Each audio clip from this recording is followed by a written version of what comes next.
system that'll fuck up your mind. Here's the truth about the system that'll fuck up your mind. Here's the truth about the system that'll fuck up your mind.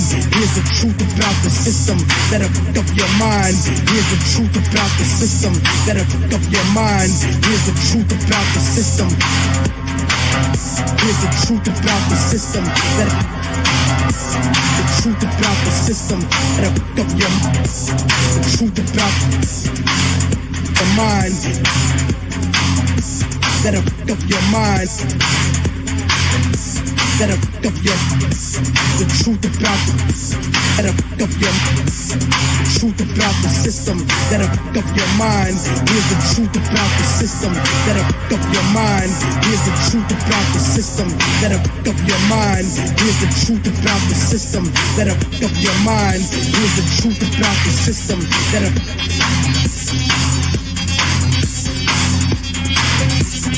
warning, warning, warning, warning. Truth about the that'll fuck up your the truth about the that'll fuck up your truth about the that'll fuck up your truth about the system that'll fuck up your mind. Warning, warning, warning, warning, warning, warning. Truth about the system that'll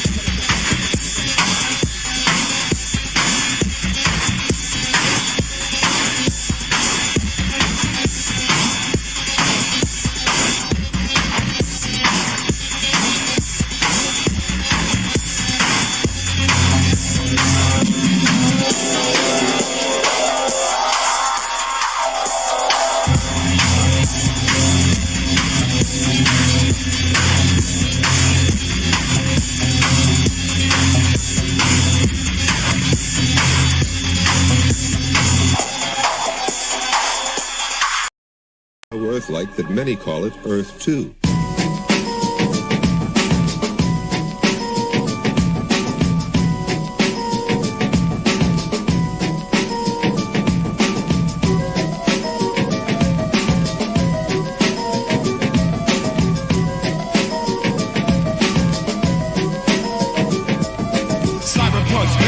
Ultraviolence is what I adjust. Future phenomena, you need to try it once. Cyberpunk, Megadel, ultraviolence is what I adjust. Future phenomena, you need to try it once. Megadel, cyberpunk technology such as cyberbots. Check the rhymes, I concoct private stock. While you jock, I set up ultra security for MC intelligence who wanna murder me. It's like the third degree the way I question my sanity. I work on cybernetics as a form of vanity. To protect my circuitry, I stay under the canopy. I sent for special chips to finish my fantasy. To become a bionic commando, monitor scandals, solar panels reflect, energy enters me. Empty synergy in the 21st century, soldering temporary fusible alloys like musical cowboys. Strictly bomb raps, capable of alien contact with bomb packs, create galactic soundtracks. Profound facts that were classified info for several decades by the CIA are now pedal death codes on the internet. The sinner's flesh. I spoke a bitter or blessed and can't remember next. Transmission control. You better listen to your soul when the carbon-based creatures connect with technology. Brand new species devoid of ecology. Totally electronic, they monitor and follow me. Cyberpunks, Megadel, ultraviolence is what I adjust. Future phenomena, you need to try it once. Cyberpunks, Megadel, ultraviolence is what I adjust. Future phenomena, you need to try it once.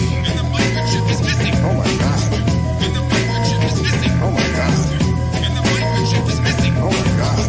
And the microchip is missing. Oh my god. Escape the cold flu, still down with kung fu. Back then they hung you, but now they fund you. I touch the escape key, a blue light envelops me, covers me with energy and sucks me in the screen. I met Tron, he said don't let on about the cyber universe, cause you the first human to discover us. Neon lasers, colorful photons, I felt like Voltron. My hands turned to silver, probably would've killed ya. I just lost my sanity, my brain was enhanced with super intelligence. True to the elements, bestowed with a charge beam. Victory was our theme, pack more silicon than sardines. Transform into a plane like Starscream. Cyberpunk rocking the mic with auto-targeting. Fifth element, the strength of 6 elephants. It was miraculous the way they patched me in. Equipped with electric grenades, tested my phase up. I melted some glaciers. Wow, this is great stuff. Power with voltage, a technophile armed with explosives, missiles, a crystallizer to freeze them seas and then shatter them with super bass sits around. Relentless pound hits the ground like an asteroid, a metal behemoth, more than you could dream of. A Marvel team up of both sides of the brain, transmuted to my physical form to ride the train. My eyes had a neon green glow. I seen foes, instruments of destruction meant for hunting. Cyberpunks, Megadel, ultraviolence is when I adjust. Future phenomena, you need to try it once. Cyberpunks, Megadel, ultraviolence is when I adjust. Future phenomena, you need to try it once. Controlling cyberspace like a girl's private place. With a chastity belt, I has to be felt. Futuristic crucifixion, superdiction with computer victims terminated due to symptoms from viruses. Sophisticated and bizarre, enthralling. I even serve smart drinks at the bar. Bonsai, mechanical tentacles hog-tied. The small fry who tried to hog the mic. You saw the light, took all the stripes. Stop the spine thieves that I perceive when my optics turn lime green. In this industrial environment, there's certain requirements. The mental training that helps you see the Leviathan. I'm piloting a giant mecha in my private sector. My invisible force fields of core shields the inner sanctum. Better do the interface. Master programmers create aircraft that look like dinner plates. The Zen tried, he mobbed me. I did a concert on their planet for 5Gs. Space, the last frontier. Enough to make you pass on beer, weed, hallucinogenics, or speed. Cyberpunks, Megadel, ultraviolence is what I adjust. Future phenomena, you need to try it once. Cyberpunks, Megadel, ultraviolence is what I adjust. Future phenomena, you need to try it once.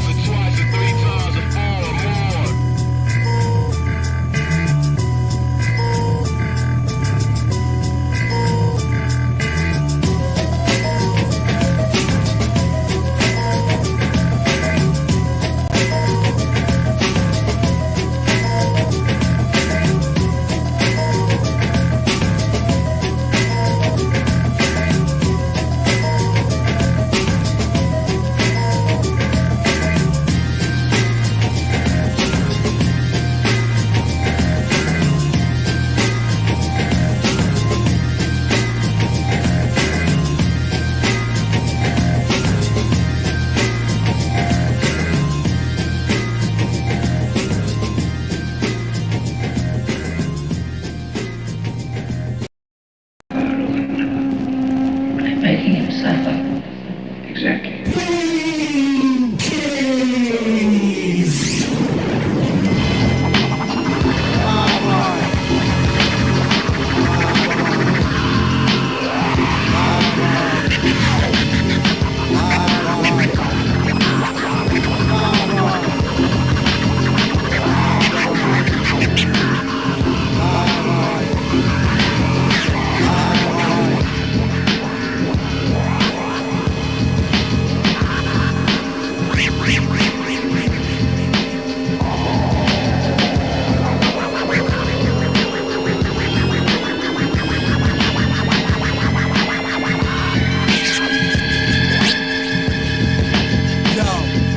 Touch with rust and clutch, spun out of the dust and careen into the temples of automated destruct.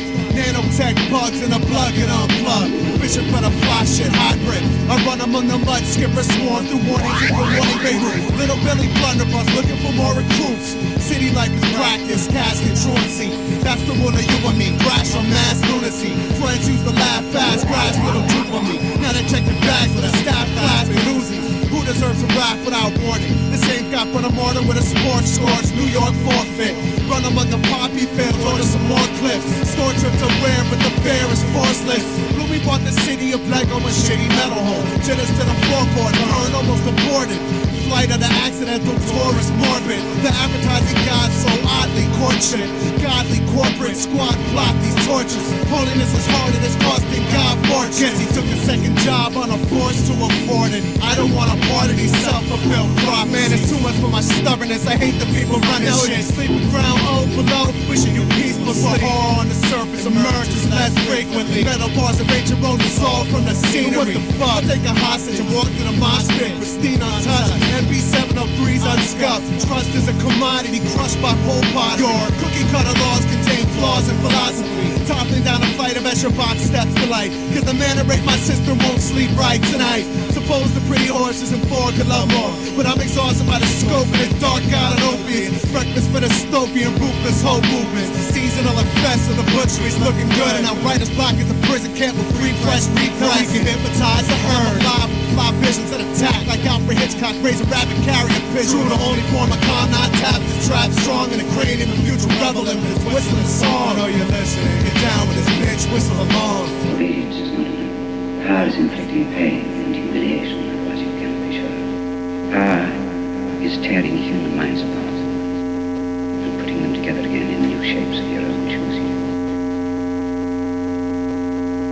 It's like the Bilderbergs came to dinner with filthy birds. They pussy all infected, I'm looking for milky words. They pull my third eye out, then they let it dry out. Had to pour my belief in Christ to find out what I look like with no skin. The movement faded while the back of my paper is still illuminated. Even your dough, flipped Egyptian euro. Got my website shut down by the bureau. Can't kick it with the dead until my life stops. But Bush got a Ouija to talk to Adam White's hot. I breed artists.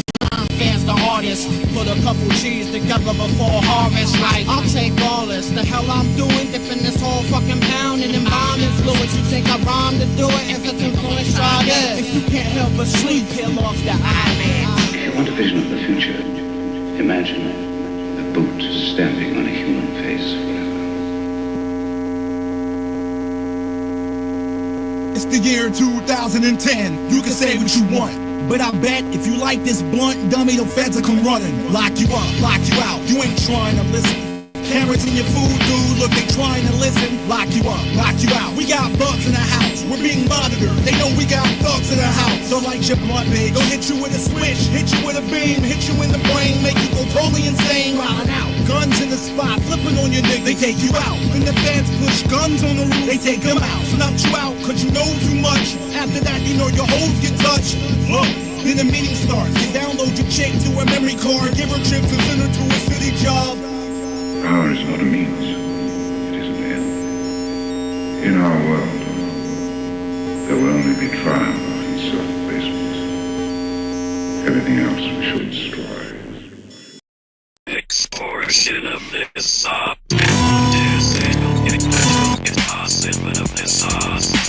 to the detriment of many of derelicts, we come to inject a bit of intellectual info set to a beat to offset the imminent complaints of the ignorant. Those content within the confines of a weak mind designed to neglect the text sent to tape within a virtual space and time with the pace that the tempo dictates.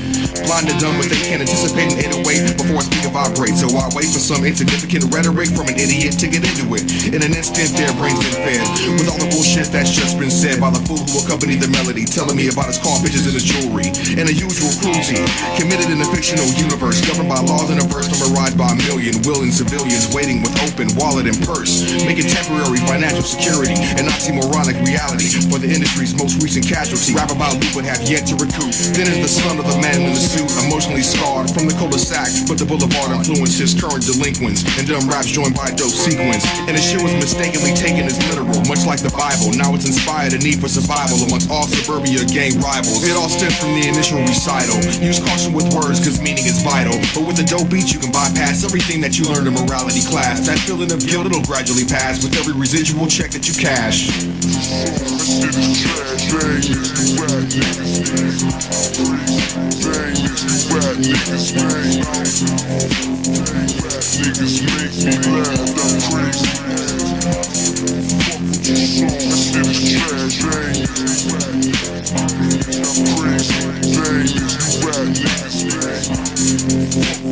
TFK all day is all bad. T for trust, F for fun, K for kid. Ask your dad. Number 1% was to come and represent with a lower contingent. Inventing stories of glory just to bore me. 80 minutes later on SACD, that's informing me of nothing. Wait a minute, let us visit when performing. You're reminding me of something. We don't even want to see stockpiling all of this equipment will get you down nowhere. Buy more breakdown sample clearance. Calling me at my job to get info will get you nowhere. Put your wardrobe, crying about fortune like misfortune gets you a tour van. A label support or sleeping on a staircase, writing raps on a rooftop, living in a room that's 10 by 8. You wouldn't do that just to save face. That's from you not being real in the first place. Scum like you disappear without a trace. Make beats just like him, write like them, and it's a shame that you limit yourself to that. And it's even worse that you wholesale it to us, writing all these false tales. I'm going to take you out. No hatred on those that flip chips and come from a studious upbringing. Hit the streets and end up banging. A vicious typical problem that you perpetuate when you can't find a task to alleviate this altered state. Gravity will wait, they don't know, I won't go away. See, you can't make but made it rep asphyxiated, so it's real versus fake. Rhyme but fake, wardrobe fake, stage show fake, awkward ear fake, message fake, your crew fake, your group fake, the whole catalog fake. Watch that jaw break, blade like a saw blade. You're no more real than me since we both live in 3D. I can cry on command too, you know they taught that in the acting school. Your heart will rise at a rapid rate and implode in you to be continued. No set date, you just wait, you just wait.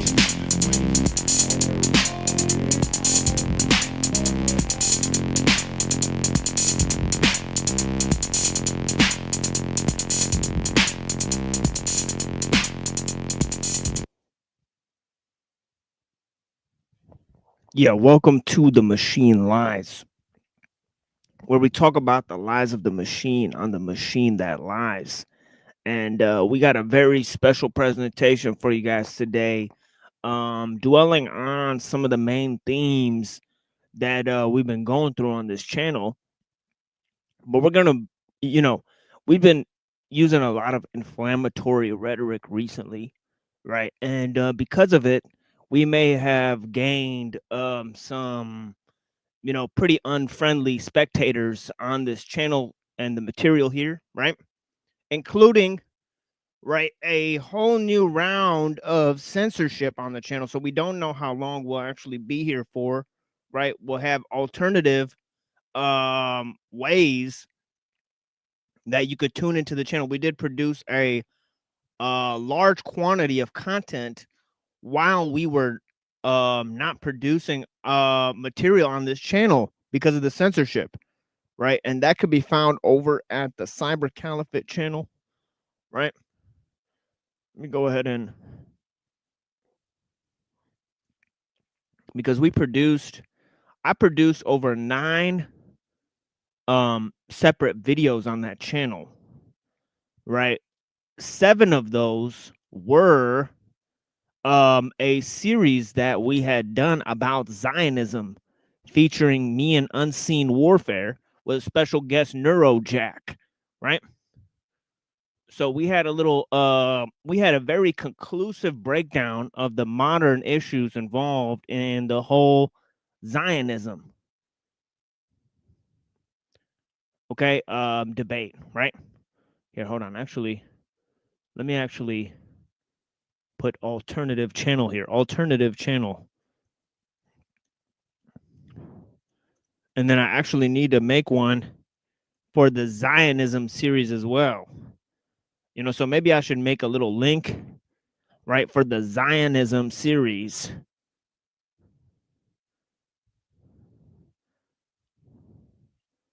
And make a link to the first episode of the Zionism series, because you guys might want to go and check out the Zionism series, beginning with a breakdown we did of the Zionism debate between Andrew Wilson and Apostate Prophet.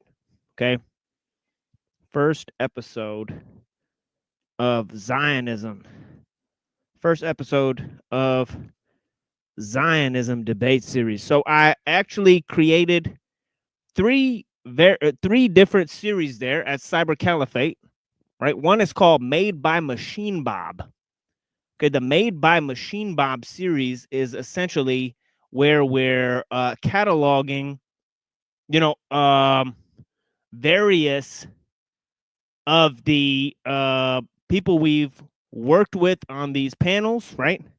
And we're looking at what the agenda might be behind their panels, right?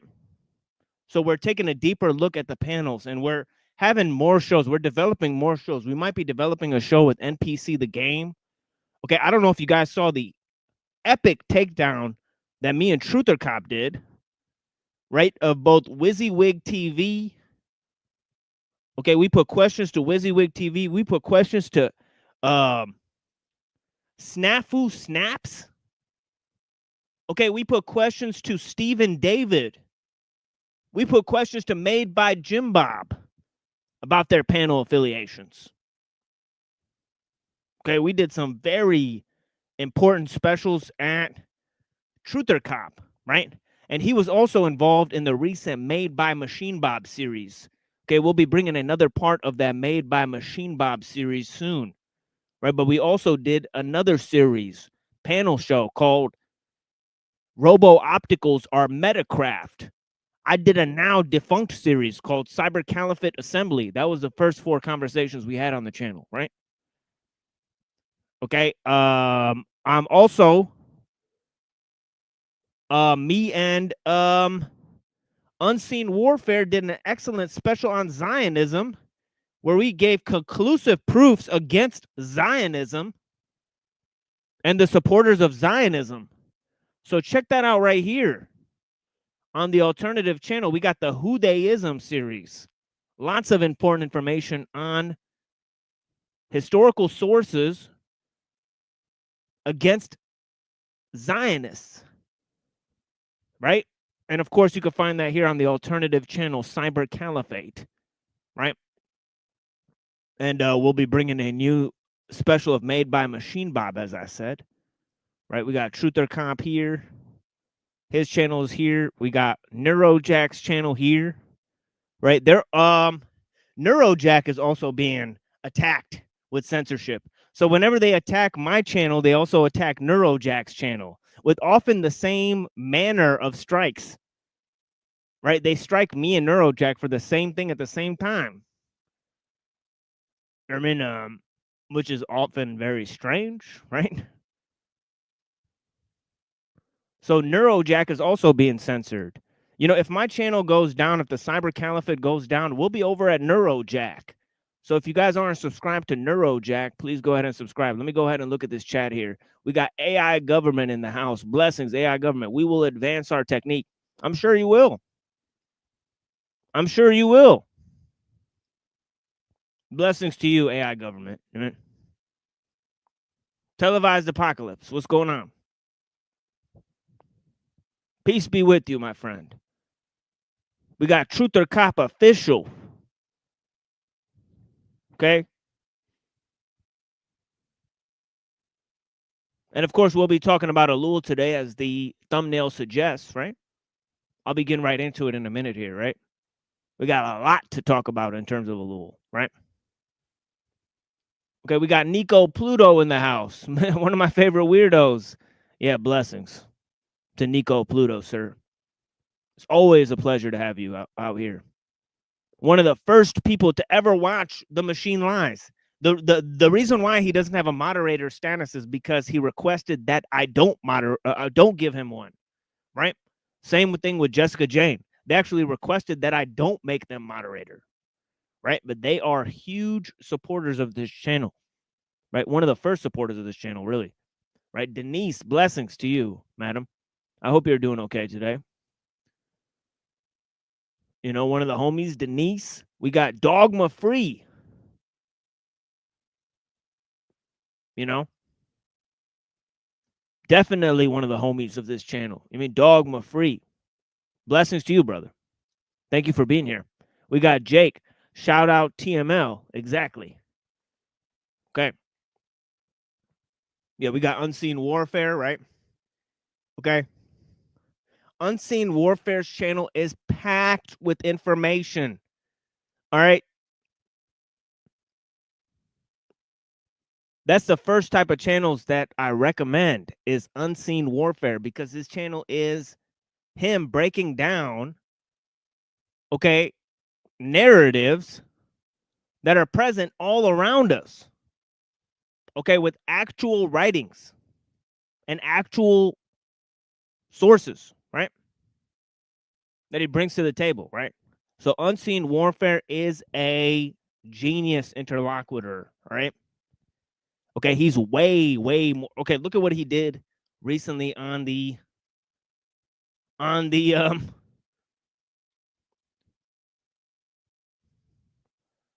Twitter. Let me show you guys.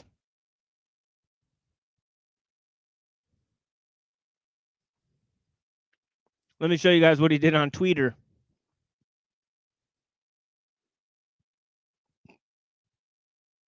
He tweeted at the Apostate Prophet. This is to promote our Zionism series. Check this out. I did this entire series with Unseen Warfare, man. Held it down.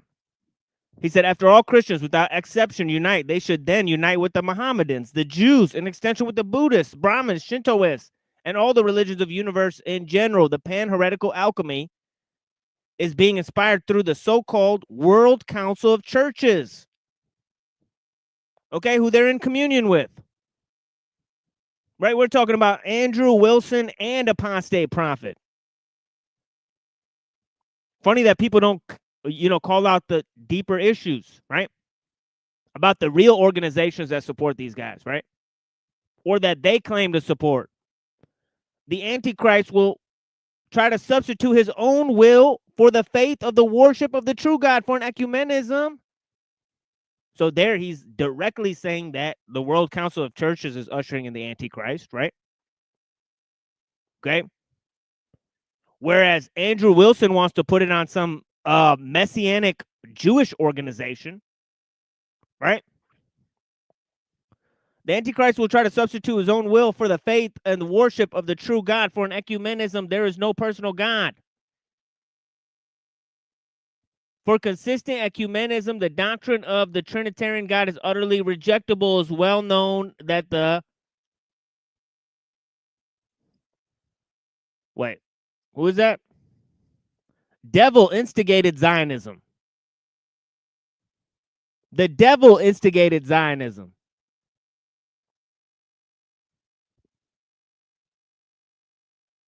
Is according to insidious operations both within and without the church, aspiring to one and the same end, to destroy the fortress known as orthodoxy.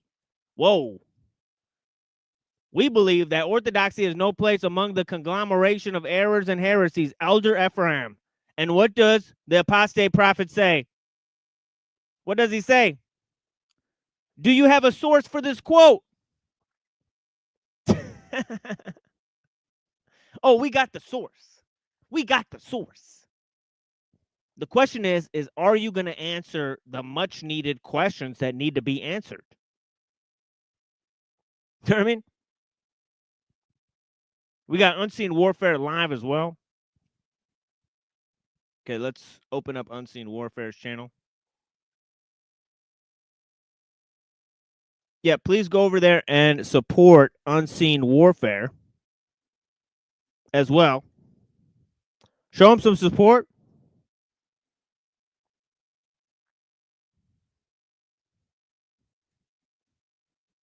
And we're going to begin reading Elul here in a minute.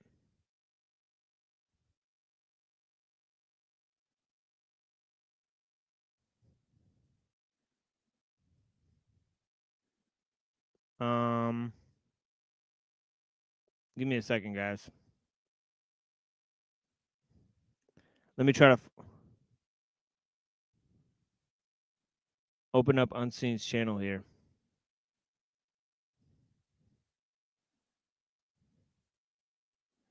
Because somebody said Unseen is live.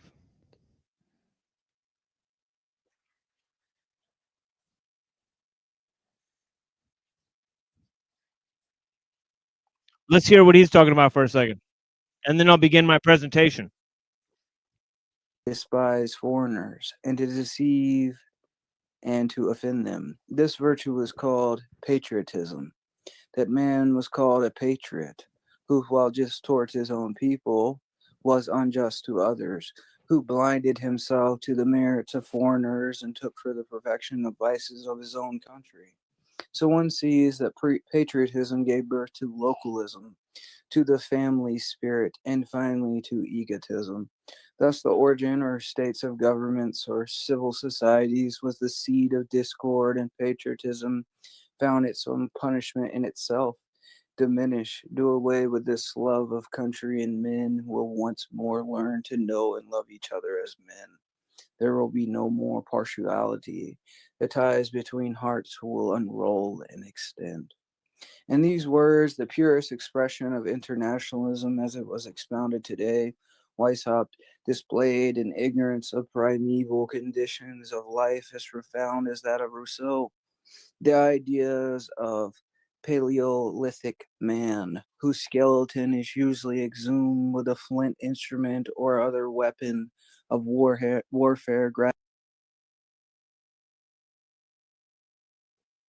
Look at that. He's talking about Rousseau, okay, and Adam Weishaupt, how they supported this idea of the progressive ideal of man, and that this was based on and the idea of neo-primitivism, right? Of the caveman, right? Okay, check this out. He's talking about the Masonic ideal. Grasped in his hands, passing his existence in a state of universal love is simply ludicrous. It was not, however, in his diatribes against civilization that Weishaupt surprised Rousseau, but in the plan he devised by overthrowing it. Rousseau had merely paved the way for revolution. Weishaupt constructed the actual machinery of revolution itself. It was on the 1st of May 1970, 17. So he's talking about the idea in Rousseau, right, in his social contract, right, where he creates the idea of a civic religion, right, of the collective spirit of the people, right? And he's saying that this idea of this social, political, and religious and cultural aspect of the revolution, right, that Rousseau sought more of a total revolution, right, on the society, right? So he's saying that his ideas seem to parallel Weishaupt in the same manner. 76, that Weishaupt 5 years of meditation resulted in his founding the secret society he named after bygone philosophical systems, the Illuminati. Abolition of religion, abolition of obedience. The grades of the order were a combination of grades of Freemasonry and the degrees belonging to the Jesuits. Weishaupt had already been said detested the Jesuits, but recognizing the efficiency of their methods in acquiring influence over the minds of their disciples, he conceived the idea of adopting their system in his own purpose. He admired, said the Abbe Barrel, the institutions of the founders of this order. He admired above all those laws, that regimen of the Jesuits, which under one head made so many men dispersed all over the universe, tend towards the same object. He felt that one might initiate their methods while proposing to himself views diametrically opposed. He said to himself, what all these men have done for altars and empires, why should I not do against altars and empires? But the attraction of mysteries, of legends, of adepts, why should I not destroy in the dark what they erect in the light of day? It was in the training of adepts that Weishaupt showed his profound sobriety. Proselytes were not to be admitted at once to the secret aims of Illuminism, but initiated step by step into the higher mysteries. And the greatest caution was to be exercised not to reveal to the novice doctrines that might be quickly to revolt him. For this purpose, the initiators must acquire the habit of, quote, talking backwards and forwards. So as not to commit themselves, one must speak, Weishaupt explained to the superiors of the order, sometimes in one way or sometimes in another, so that our real purpose should remain impenetrable to our inferiors. Thus, to certain novices, the novice Cosius, the Illuminati must profess to disapprove of revolutions and demonstrate the advantages of proceeding by peaceful methods towards the attainment of world domination. The passage then goes on to say vaguely that this is not the case and that the order only demands of the initiate to the fulfillment of his obligations, nor must his antagonism to religion be admitted.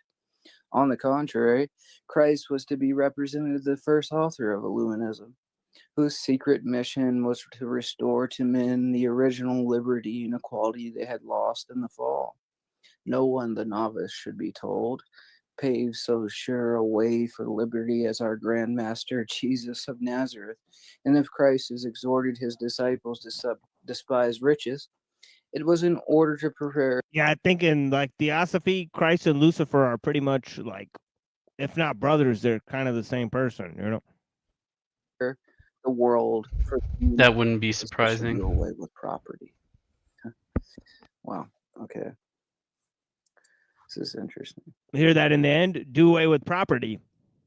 I mean, that's another place where Weishaupt and Rousseau would commingle and merge.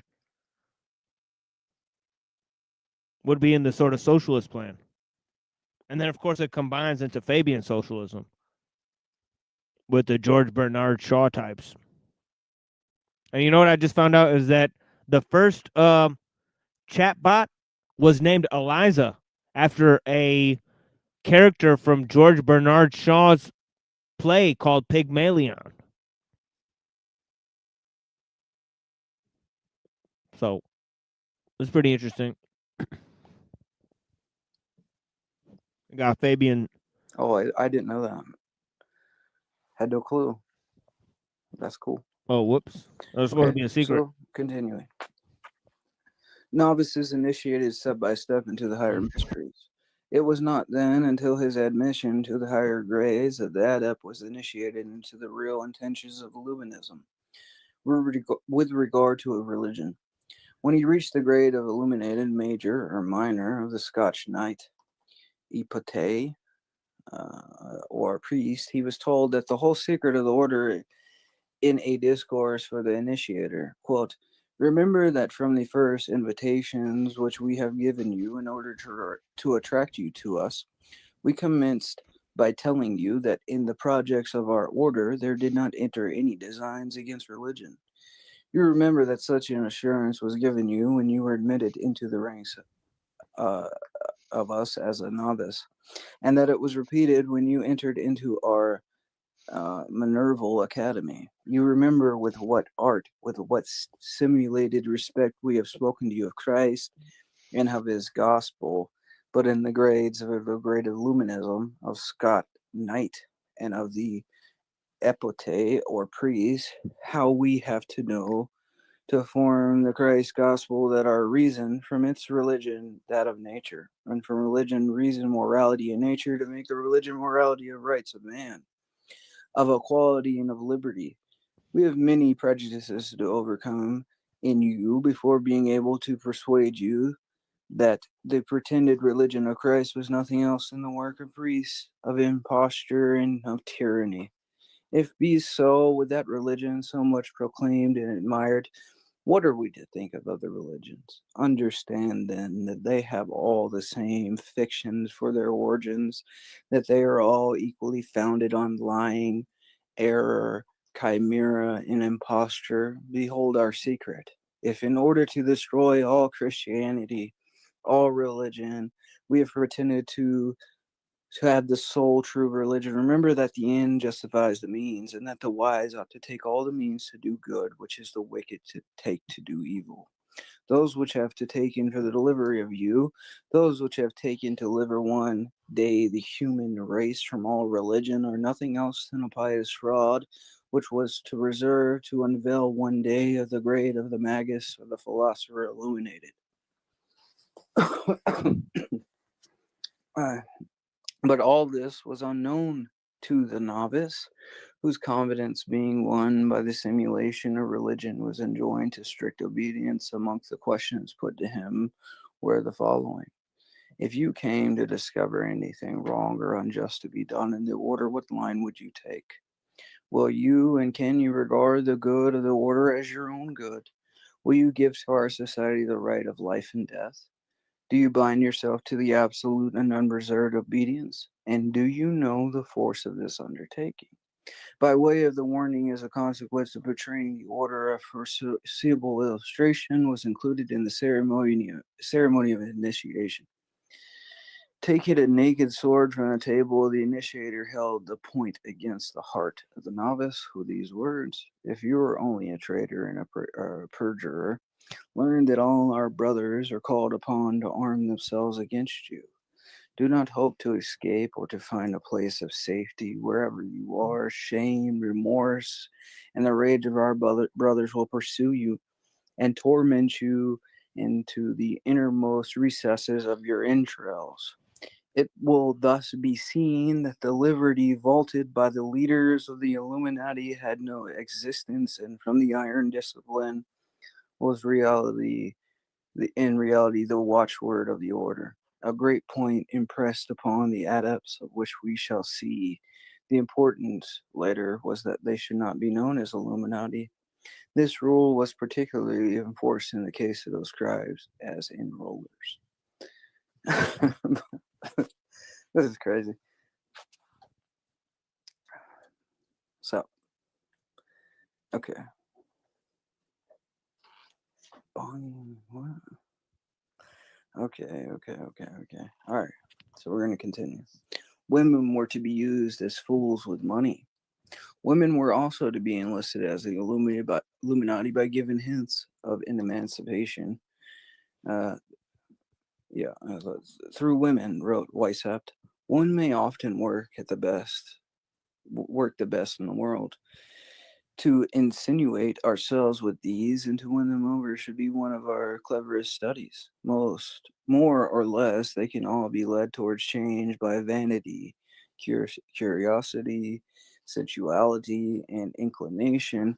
For this can one draw much profit for the good cause. This sex has a large part of the world in its hands.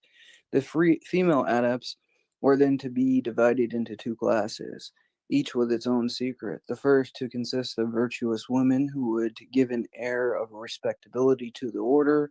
The second of light women would help to satisfy those brothers who have a penchant for pleasure. But the present utility of both classes would consist in providing funds for the Them light society. hoes. Fools with money, whether men or women, were to be particularly welcomed. These good people, wrote Spartacus to Ajax and Cato, swell our members and fill our money box. Set yourself to work. These gentlemen must be made to nibble at the bait. But let us beware of telling our secrets. This sort of people must always be made to believe that the grade they have reached is the last. System of universal spying.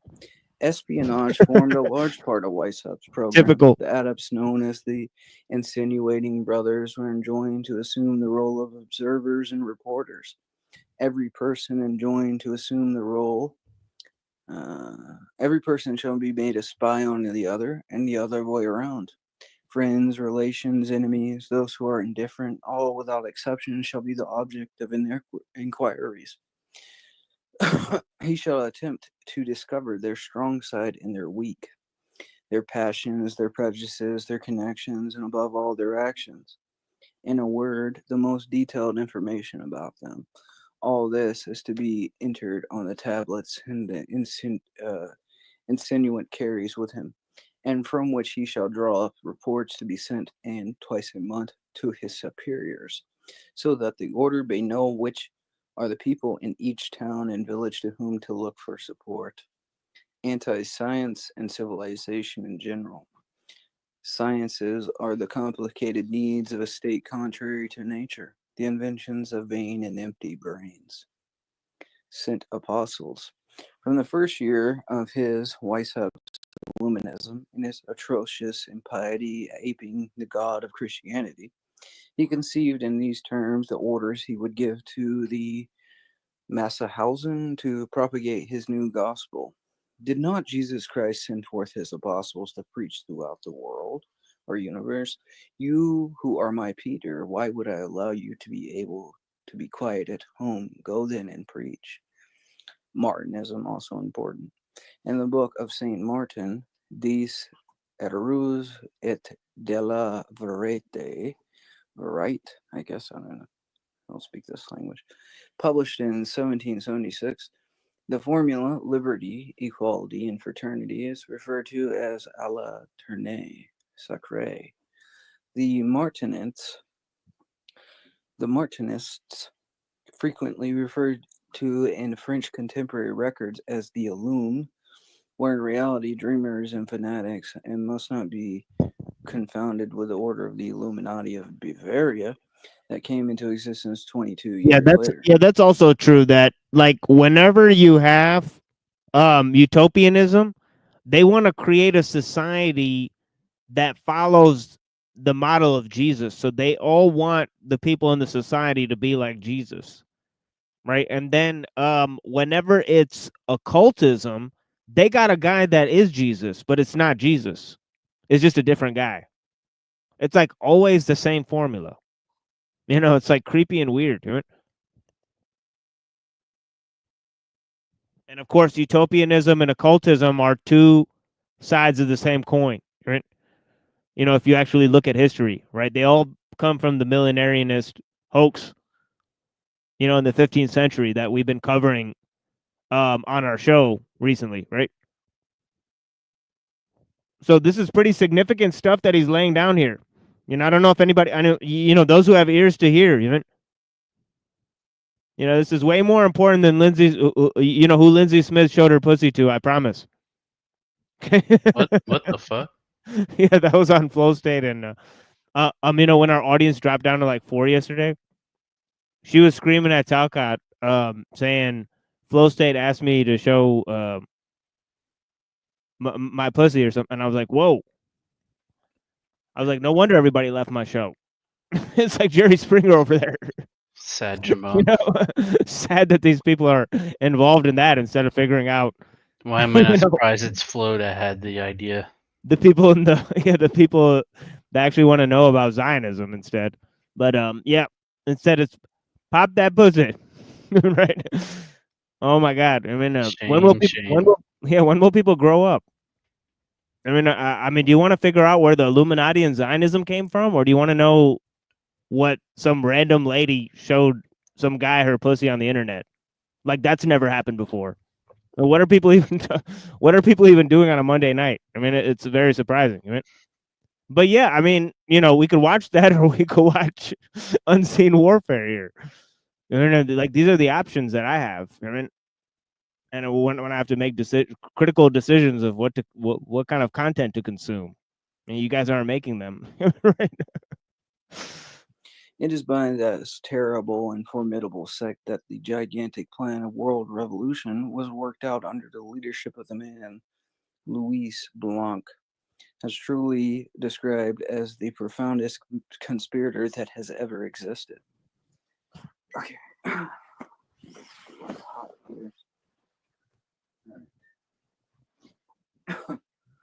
right. Congress of Wilhelmbad, 1782. Illuminism and Freemasonry united to pursue common end, claiming 3 million members.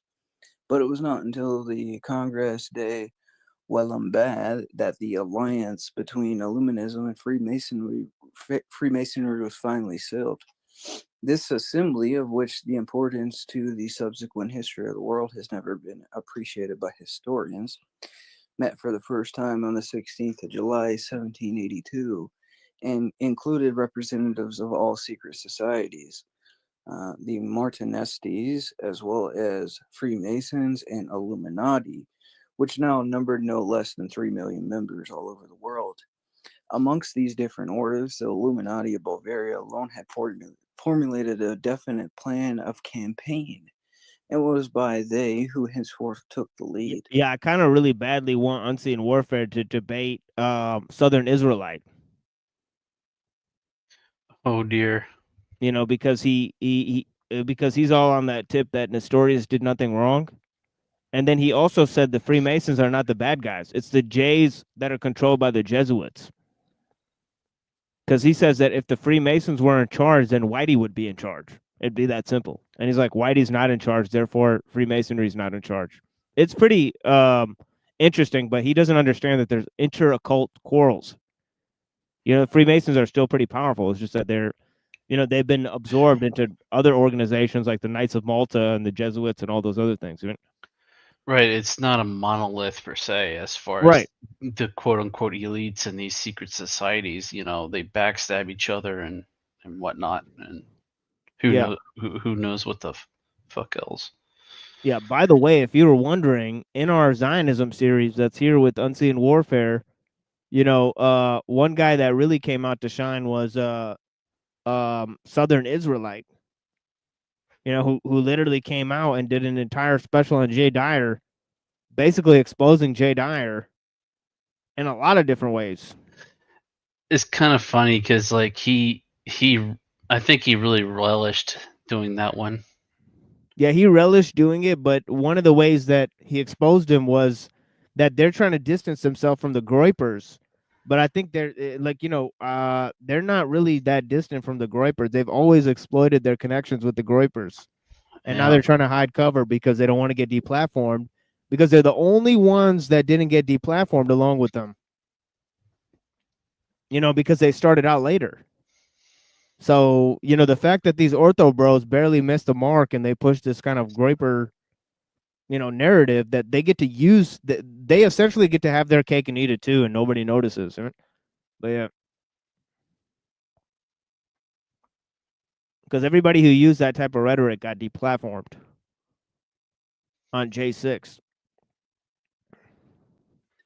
What passed at this terrible Congress will never be known to the outside world, for even those men who had been drawn unwittingly into the movement and had now heard for the first time the real designs of the leaders were under oath to reveal nothing.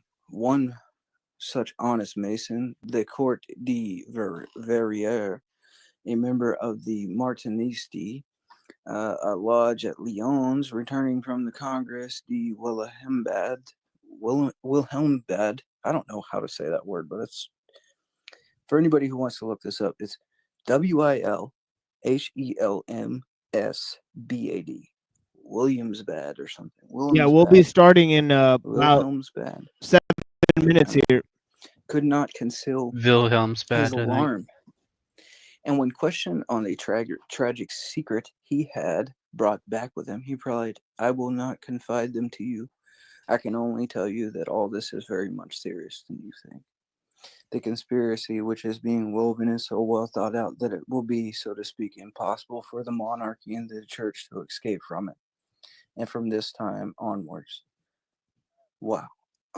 The Comité de Verrou could only speak of Freemasonry with horror.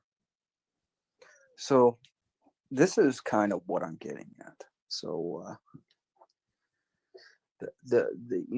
I've read this in the past, and I've been reading these other books on Masonry, and I did an earlier episode on this where we talked about sort of these Masons ascending these hierarchies within the church, and this was this plan, right? And we're seeing it play out.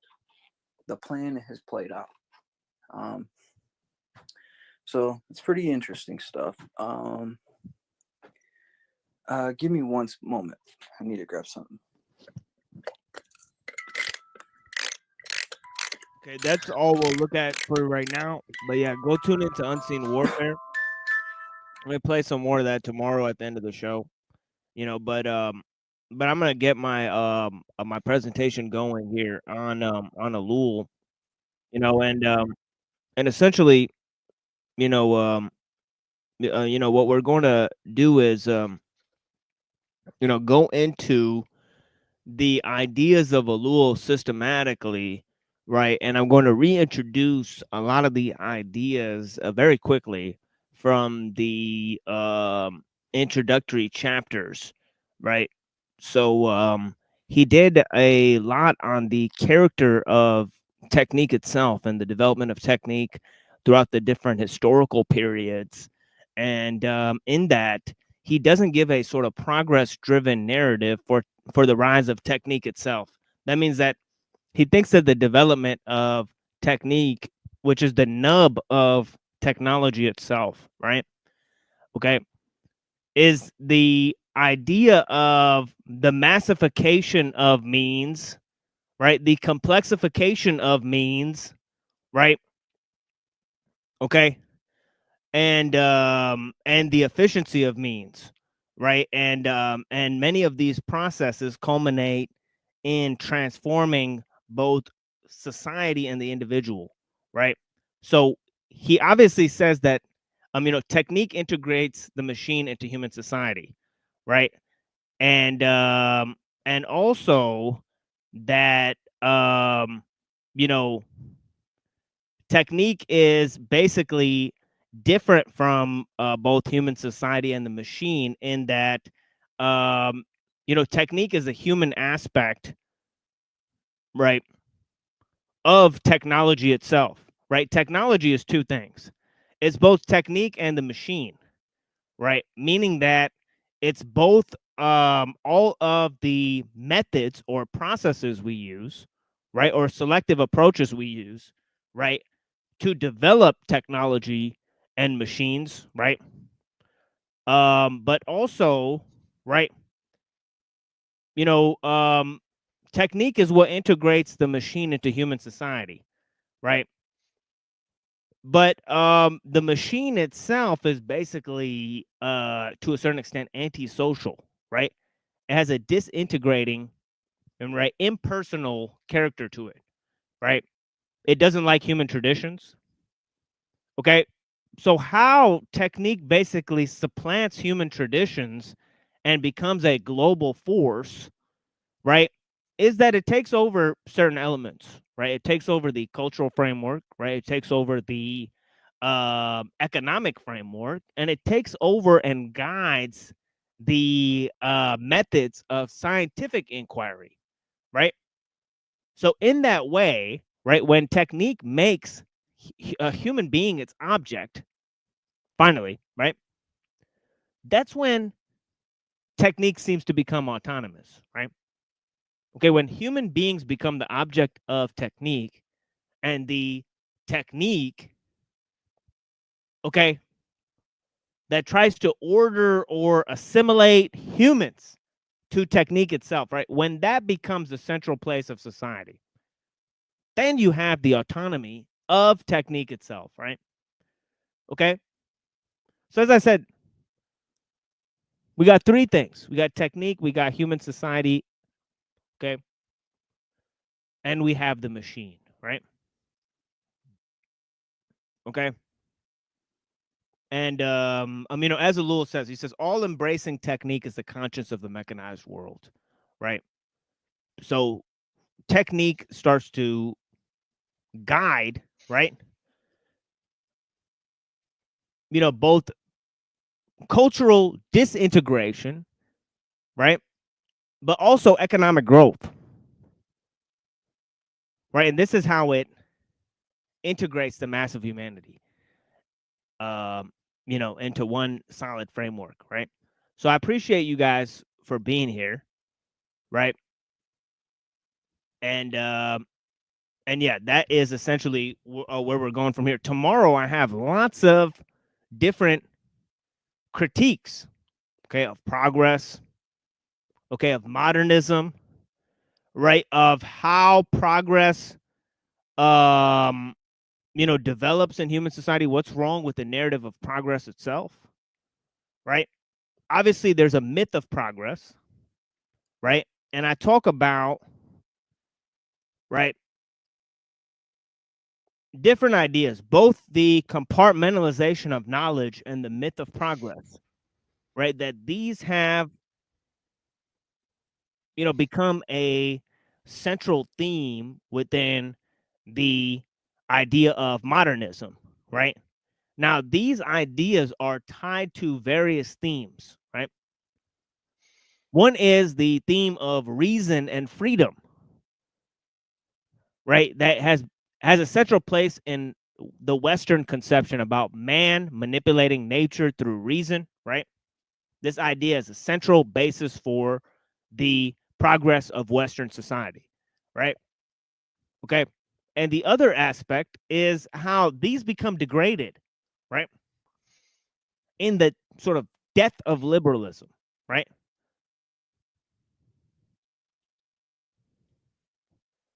Right. Okay. As Alul said, liberalism gave birth to its executioner, right? Which is the technological state. And we're going to discuss how, right? Essentially, right? reason became degraded into the concept of equality, right? Freedom became degraded into the concept of progress and limitless growth, right? And you know how this is sort of, you know, become the end of Western society, Western civilization, the liberal ideal, the idea of universalism and all of this type of stuff, right? So all of these things are now going out, right? Why? Right? Because it's not liberalism and science and these things that are actually, you know, at the cusp of modernism, right? But it's actually technological progress, right? And technological progress did not come about gradually, right? In successive stages, right? Okay, like the dispensationalists and the transhumanists, right, want to say it does, right? It actually came about suddenly, right? So this is a historical idea that Alul mentions, right? And we'll get back to this. There's actual historiographers who agree with this, right? And actually, when you examine history, it seems to be the fact, right? Progress seems to ebb and flow, right? It doesn't go on a pattern of linear growth, right? Okay, so we have this notion, right? Okay, and of course, you know, related to it, we have the notion of compartmentalization of knowledge. Okay, desacralization of knowledge, desacralization of nature, right? Okay, the separation of man from nature, right? Contained within this statement, man is the measure of all things, right? Of Protagoras, right?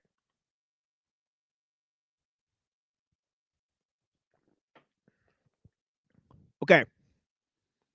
So you have the encapsulating idea of reason and progress and equality that's based on the, okay, equality is another one, okay, we're going to have to deal with. Okay, this notion of equality that's linked to this notion of neo-primitivism, right? Which also the notion of progress is linked to, right? In order to have progress, you have to have history, right? You know, and in order to have this notion of a collective world progress, right?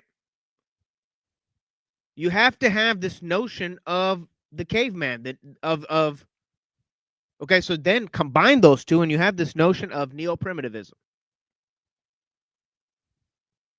Neo-primitivism, right? Neo-primitivism is the fact that the futurists believe that we came from cavemen and they believe that we're no better than animals, right? It's neo-primitivism. Can you dig it? Okay? You got to go backwards to go forwards. Okay? It's like Willy Wonka, all right? All right?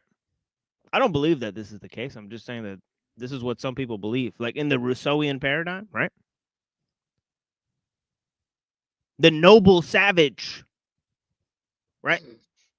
They'll promote this ideal. Dying sun is animal.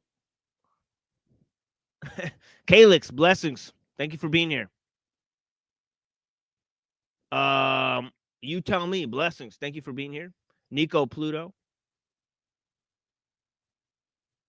I think I already shouted out Nico Pluto. Thank you so much. Yeah, we may be animals for sure. Here, let me go ahead and pin this link before I go any further. Oh, it is pinned on my channel. And let me see if it's pinned over here on the Cyber Caliphate channel.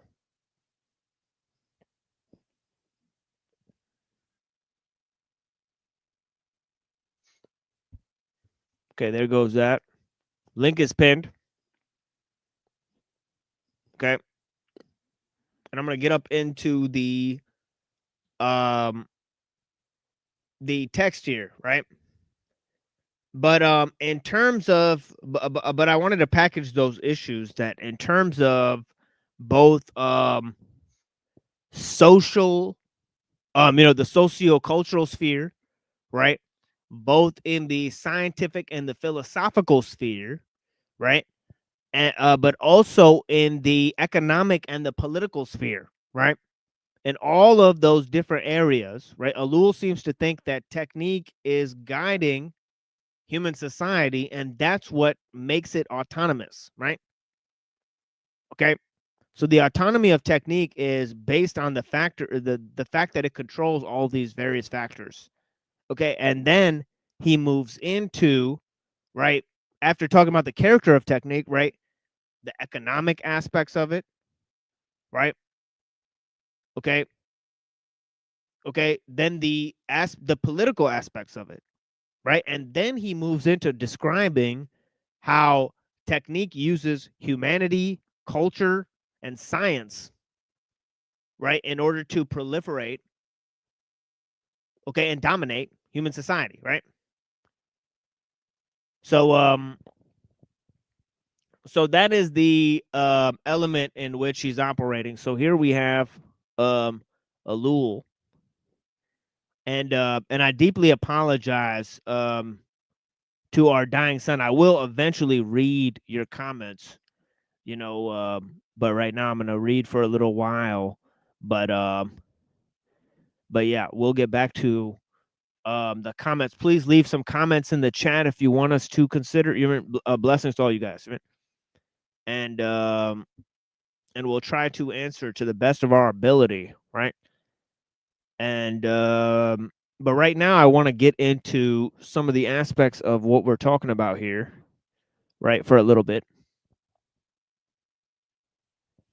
And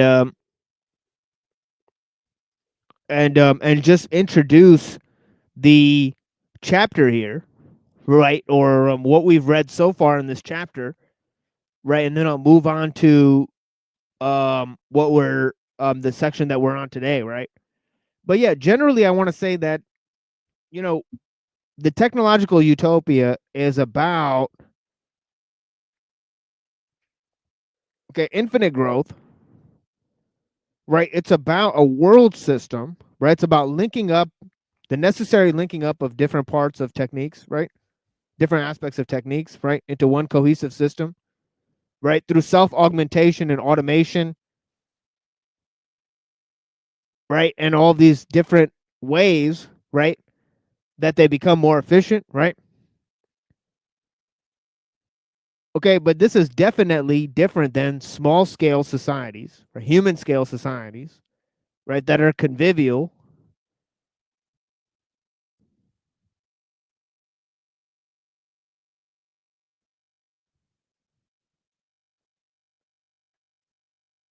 And what he's pointing out is his methodology, right? So I want to say something about Alul's methodology that he says here, right? Okay. He says there's a certain naivete in wishing to treat that problem of economic techniques in a few pages. And he says here, the facts, figures, statistics, well or little known, form the background and foundations of my inquiry. It seems unnecessary to reiterate them. They can be found in many books, so I shall continue to go with the cursive method. Okay. Now he says here, he says that, that people who either rely too much on formal logic, right, and form systems of internal consistency based on formal logic, right, and people who rely too much on facts and statistics on the ground, neither of them actually see the truth. Right? He says to actually get a true picture of events, he says the point is to let oneself be guided by a kind of logic internal to the facts and things. This is how you actually investigate things, right? Okay, you have to use logic to connect the facts that are already available, right? You have to focus on what is real. so many inquiries begin and end with either form or logic, right?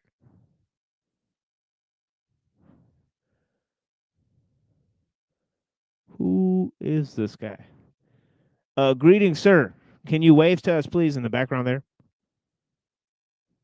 Okay, thank you. Yeah, welcome. Willkommen. Yeah. Please continue. I just wanted to join you. Oh yeah, yeah, yeah. Thank you for joining. Yeah, yeah. Just yeah. I'm just pointing out his methodology. I really like that he says that, right? Because I think people who rely too much on formal logic, and then there's people who just are guided by statistics, and What's it's like the there's yeah. what's the alternative from formal logic? Formal logic versus what?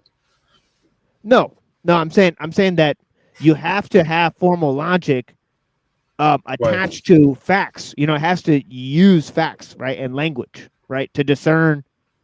Yeah, but that Because logic does not exist within a vacuum, right? well, what's logic has to do with facts, though? It organizes them. I agree. Right. Because otherwise, like a phone book is a list of facts, right? But one can't, what I mean, right? How do you use it? I mean, right? That's the issue. The facts have to be organized. They have to be, The phone book is the list of facts that you agree upon.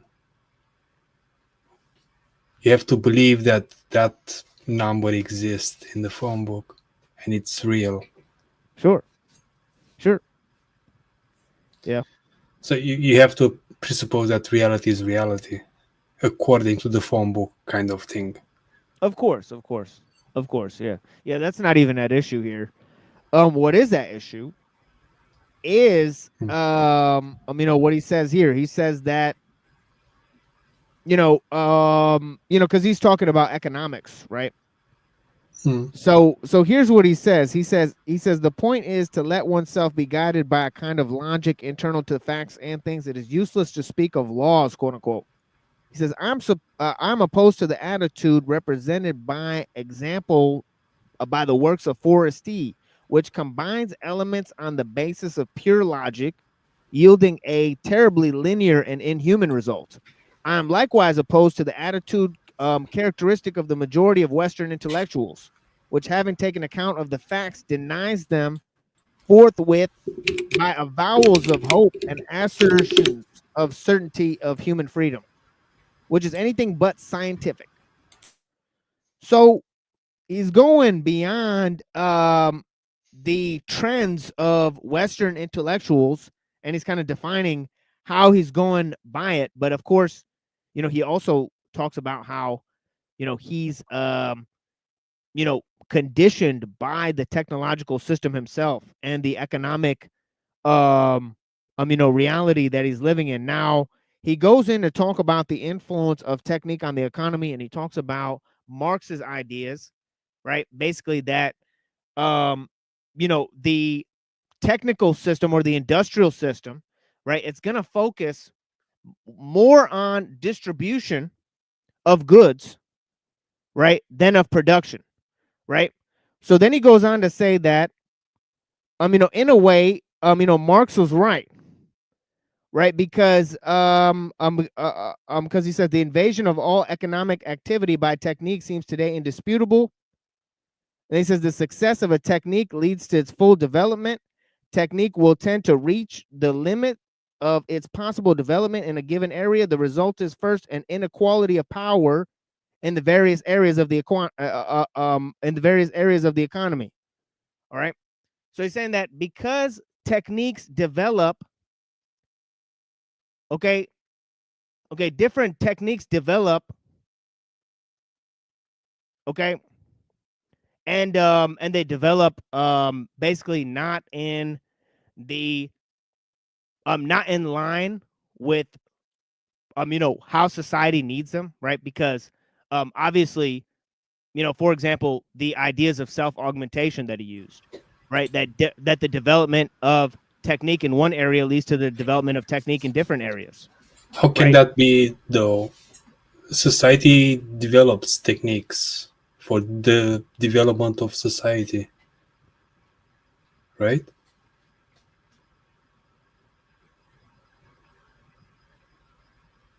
I mean, we invented sliced bread because we needed sliced bread. Kind of Who's thing. we? Society. No, society did not invent sliced bread. Some people somewhere invented bread, right? They invented knives, right? Oh, come on. What do you mean, come on? That's not what happened? We didn't invented knives. And therefore sliced bread. That's not how it works.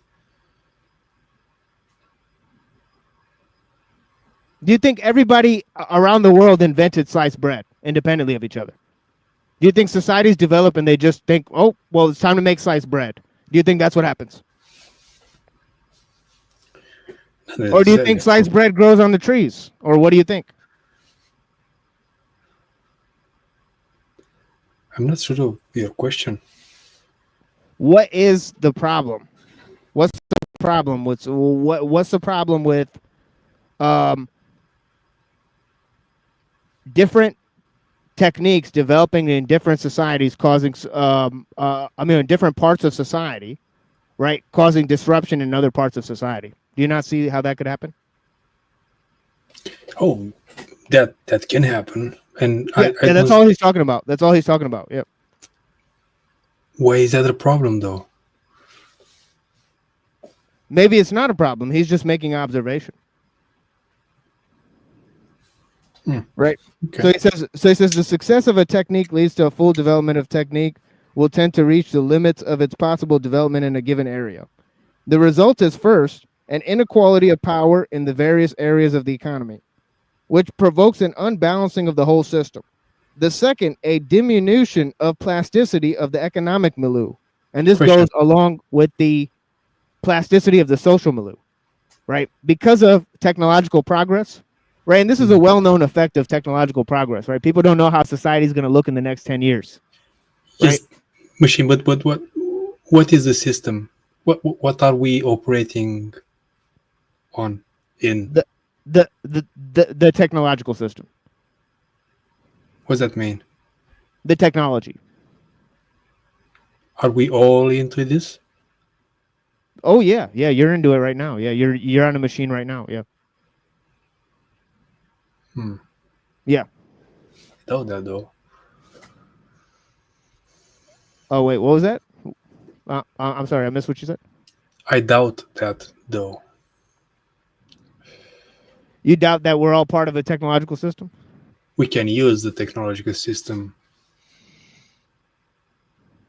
but that not necessarily we are into the technological system. Oh yeah, you're definitely into it because cars and roads, right, and computers, right, they control basically how food and all of that gets to your like basically we're talking right now, right, could be an algorithm that calls you to come and talk to me, you mean?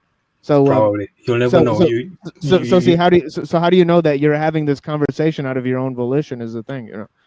I use the cogito ergo sum kind of thing, but just because I use cars, that doesn't make me a car, though. Just because I use computers doesn't make me a computer. Oh no! But you don't know how the cars are made. That's the problem. But you still use them, right? And you rely on them. The point is not just that you use them. The point is that you rely on them, right? Okay, whether or not you know how they're made. Now that's the problem, is that you rely on things that you have no idea how they're made. Right? We all do, right? Just by virtue of somebody being on this machine means that they're, you know what I mean? So this is just a basic fact in terms of, yeah. I know, but what's the value in knowing how cars are made? Yeah, people are asking, who is this guy? This is ODS. This is our dying son in the chat. This is the guy that was in the chat asking the questions. He's on stage asking questions. This is way better now, you know. So this is me. So I appreciate it. Exactly. This is him. Get used to it, folks. Blessings. Yeah, thank you for being here. I appreciate you and your questions. Thank you. I like you. I disagree with you thoroughly, but I like you. That's fine. I welcome disagreements for sure. You know, and actually, there's different opinions about this sort of thing. So, I know. you know, I know. I'm not saying that I'm right at all. And by the way, I appreciate the fact that you know there are different opinions about this. Oh yeah. This shows maturity. Oh yeah, for sure. This shows how long your beard is. Yeah. Yeah. Thank you. And your beard is more powerful than yourself. By the way. This is an ocean keltoy kind of thing. So, sorry about that. No, it's all good.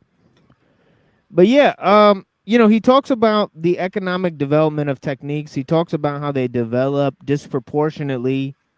How and then he says technological progress entails stasis in one part or another of the system. The economy is strained to full and loses all possibility of adaptation. And then of course a complete breakdown ensues. Right? And of course, Isn't that yeah. Isn't that because technological progress stops? Yeah. No. Technological progress relies on progress of technological progress, kind of thing. That's exactly right. Yeah, that's why. Because if the progress stops at one point, then it creates economic stasis because the economic growth is based on the technological progress. Correct. So you constantly need new goodies. You know, see, that's the thing is the new goodies.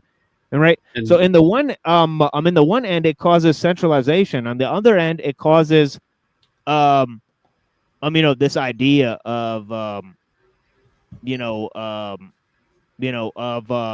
constant push for technological and actually it's economic growth. It's not technological growth, but it's technological progress that's causing the economic growth. You know, correct. So yes. So you know, so he talks about why both Marx and Keynes agree on this point. You know, so he's like, well, you know, Marx says, you know, that this is the key feature of the communist system. You know, and then Keynes says this has to be a key feature of the capitalist system. But you know, what Alula is saying is that it's clear that technology is causing the change in both directions, right? So it's sort of crypto socialism, you know, or the true effect is what we see today, which is, you know, corporate socialism, you know. So he goes on to say, he says Henry Guyton, you know, returns to this idea when he notes that adaptive machines, which were active during the 19th century, have become more and more hampered. This disturbance seems to be attributable to the loss of structural elasticity. A structure suitable to simplified mechanisms, lighter, so to speak, the old world had not accumulated as many innovations as the new, is no longer adapted to the exigencies of growth of a world no longer young. Okay, now check this out. He says, in an altogether different field, John Maynard Keynes has also shown in his work, General Theory, that technical progress is an indispensable factor in the economy. The economic world cannot remain stationary. It is unceasingly called on to evolve. In particular, the importance of technical progress is central to the theory of investment. How does it evolve, though? By what mechanisms? That's what he's explaining. Is that you need investors, right, for new technologies. You know, and the technologies have to create new products, and the products need new markets, right? Those new technologies are not based on supernatural, though, isn't it? No, they're based on human you know, effort, but the fact is that it's not individuals that are causing the technologies. You know, it's actually on the level of experts, right? It's systems that are causing them. Correct. Yeah, I agree with that. Right. So Which so see, is this is the technique is driving them. I mean, it's all work. It's in the word, technos. yeah. It's a lot of Techne work. logos. Right. We talk about that. Technology is techne logos. Which is the application of skill, which is techne, which is just and then also logos, right? Which is Which is what? knowledge. How do you get knowledge without work?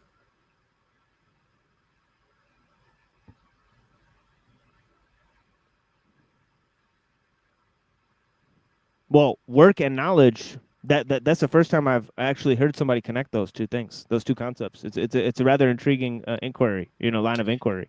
Knowledge is usually justified through knowledge, justified through belief, kind of thing. So, in order to justify your belief, you need to do the work to justify it. So, I agree. Yeah, I agree. Yeah, it's in the obviously world of technology, that's all that connected. matters.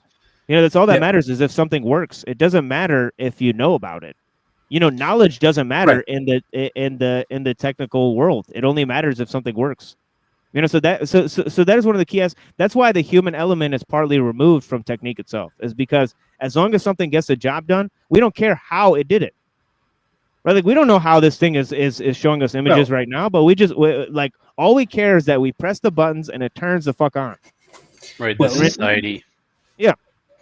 We do care about how things go on, but not really. Like, if I had to explain, if I had to explain, like, these are the parts of the computer. This is the part they got from making the kids work in the mine with their hands falling off and getting cancer, and so this is the thing. I know, but when we get drunk, we like to answer the why questions, not the how questions, because the how questions are easy.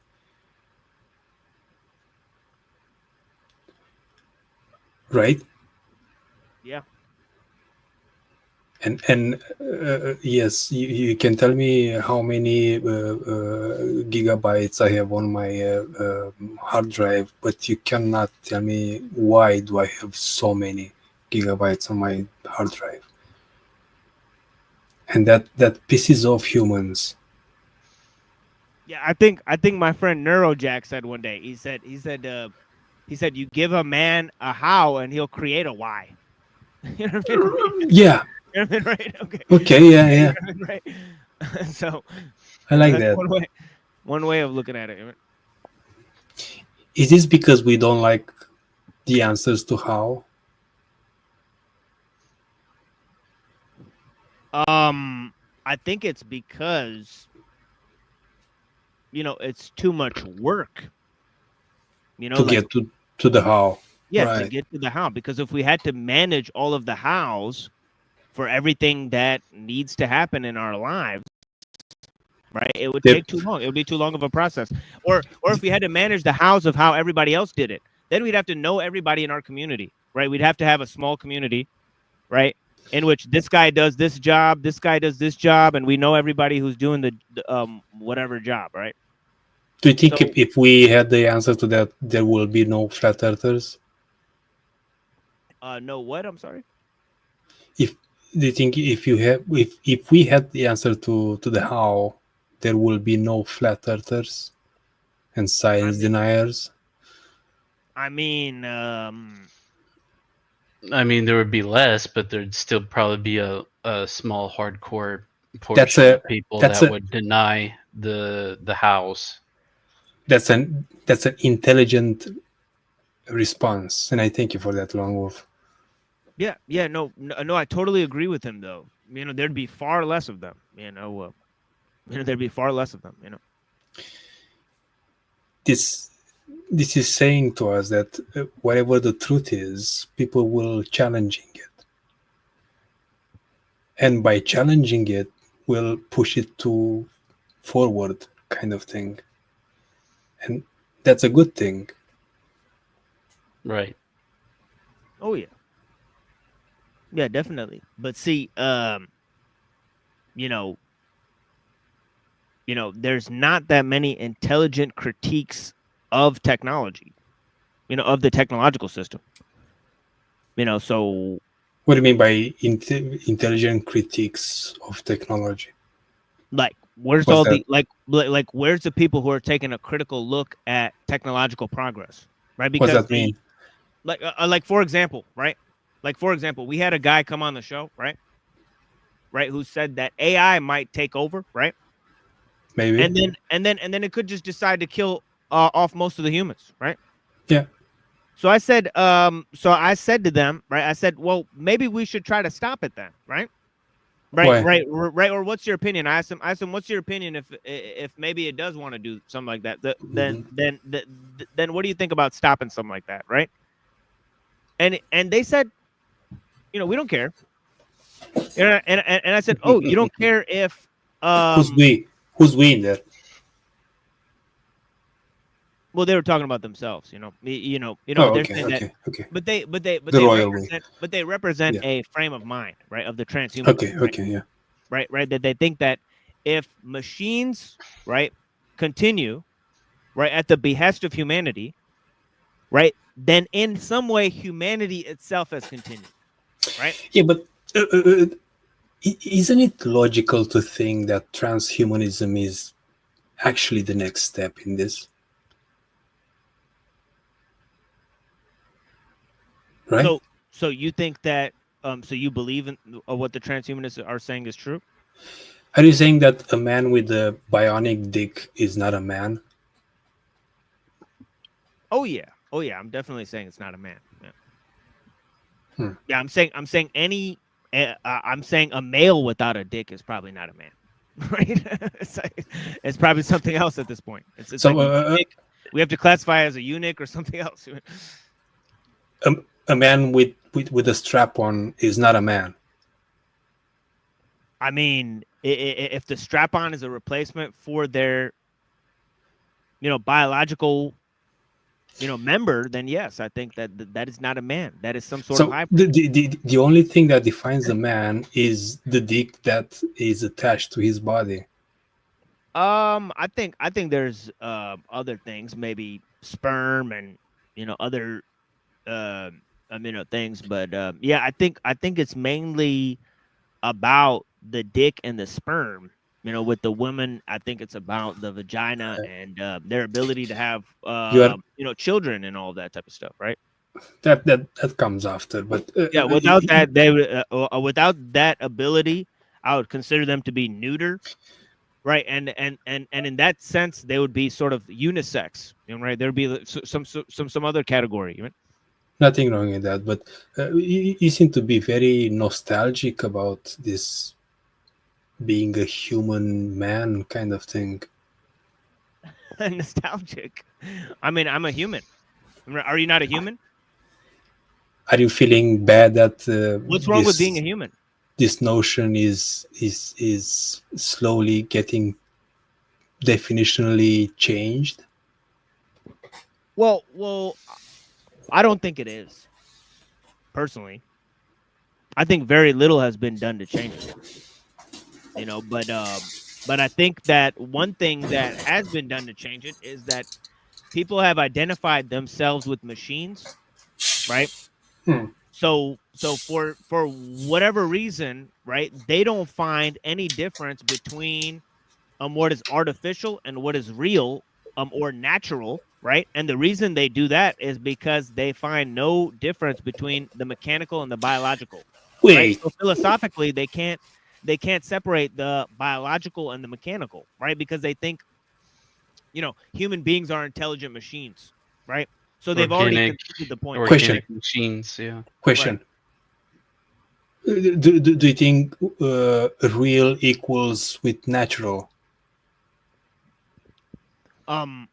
Yes, I think it does. Yeah. So whatever is natural is real, and whatever is real is natural. Yeah. Yeah.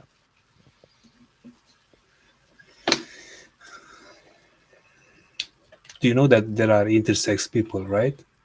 And them are natural. 7% of humanity is wacko. Yeah, that's fine. Yeah, that's fine. There's yeah, And there's it's natural. there's neuters. Yeah, exactly. Yeah. They could be. Yeah, I consider them intersex or neuters. I mean, yeah, of course. So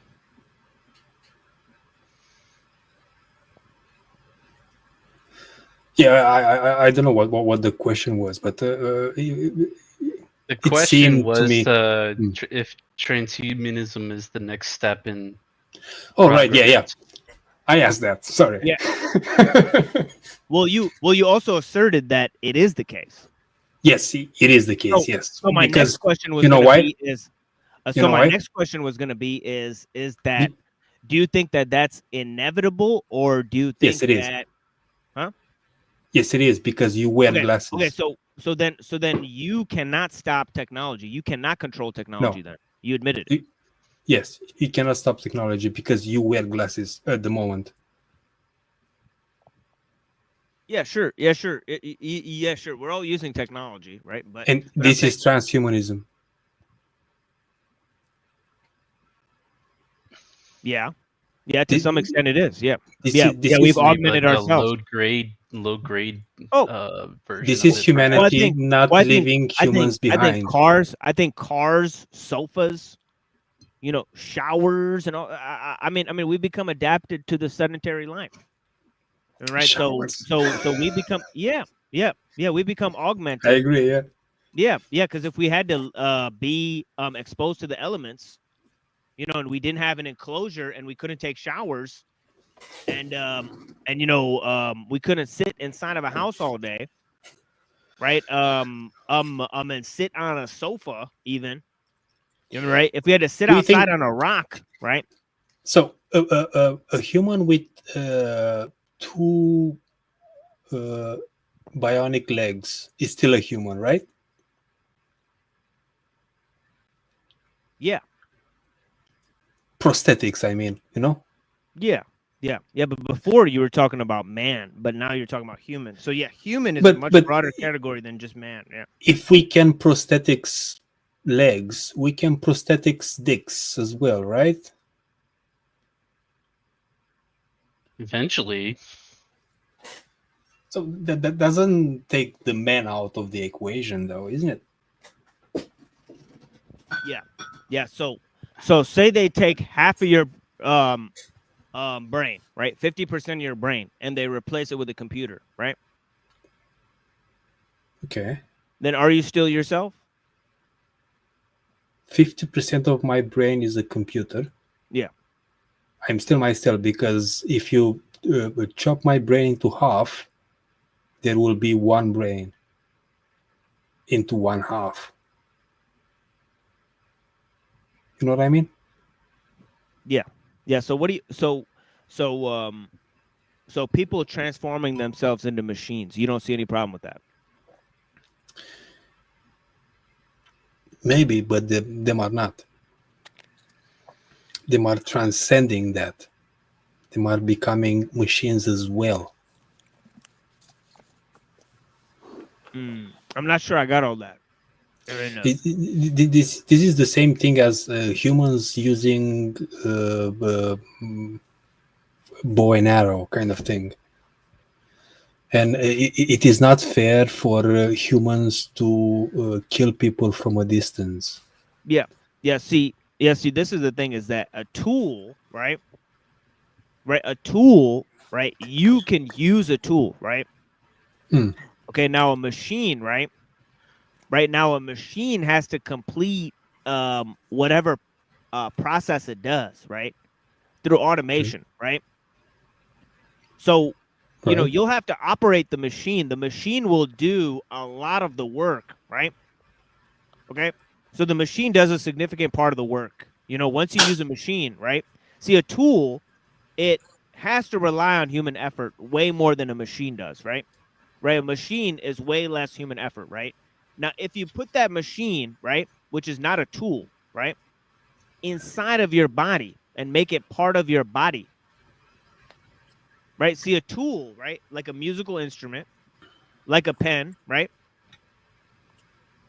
Right. These are all things that move at the speed and pace of human movement, right? But a machine, that performs an automated task.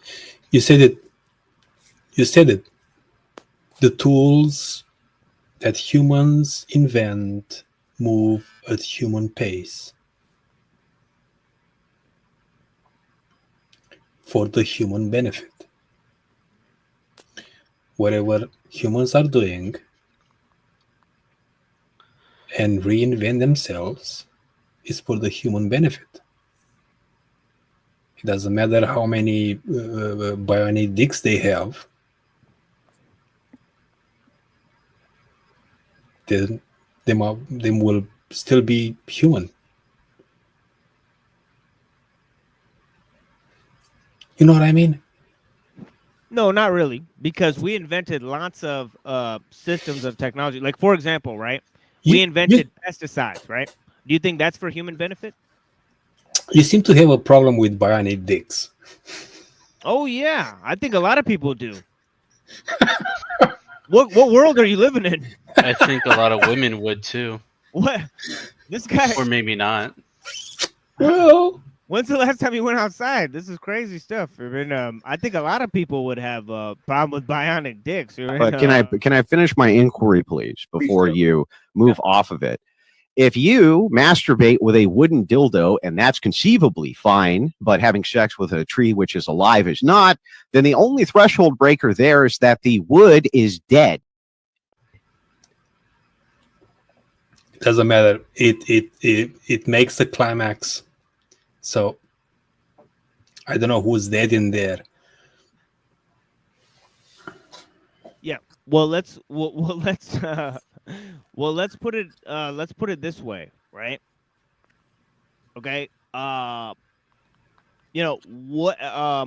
What's a technology, right? Okay. Okay, in terms of so look, they have antibiotics, right? Okay, that's pretty good, right? But all other technology has a cost, right, to society, right? Now, what's a technology, right? Right, like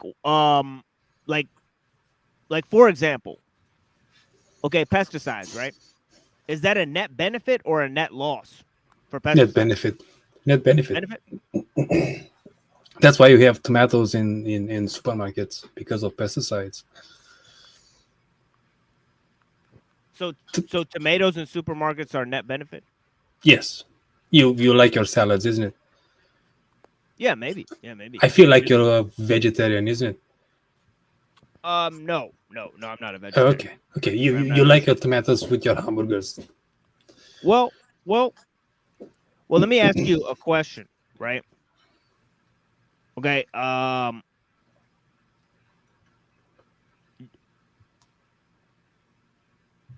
what do you perceive any existential risk because of technology?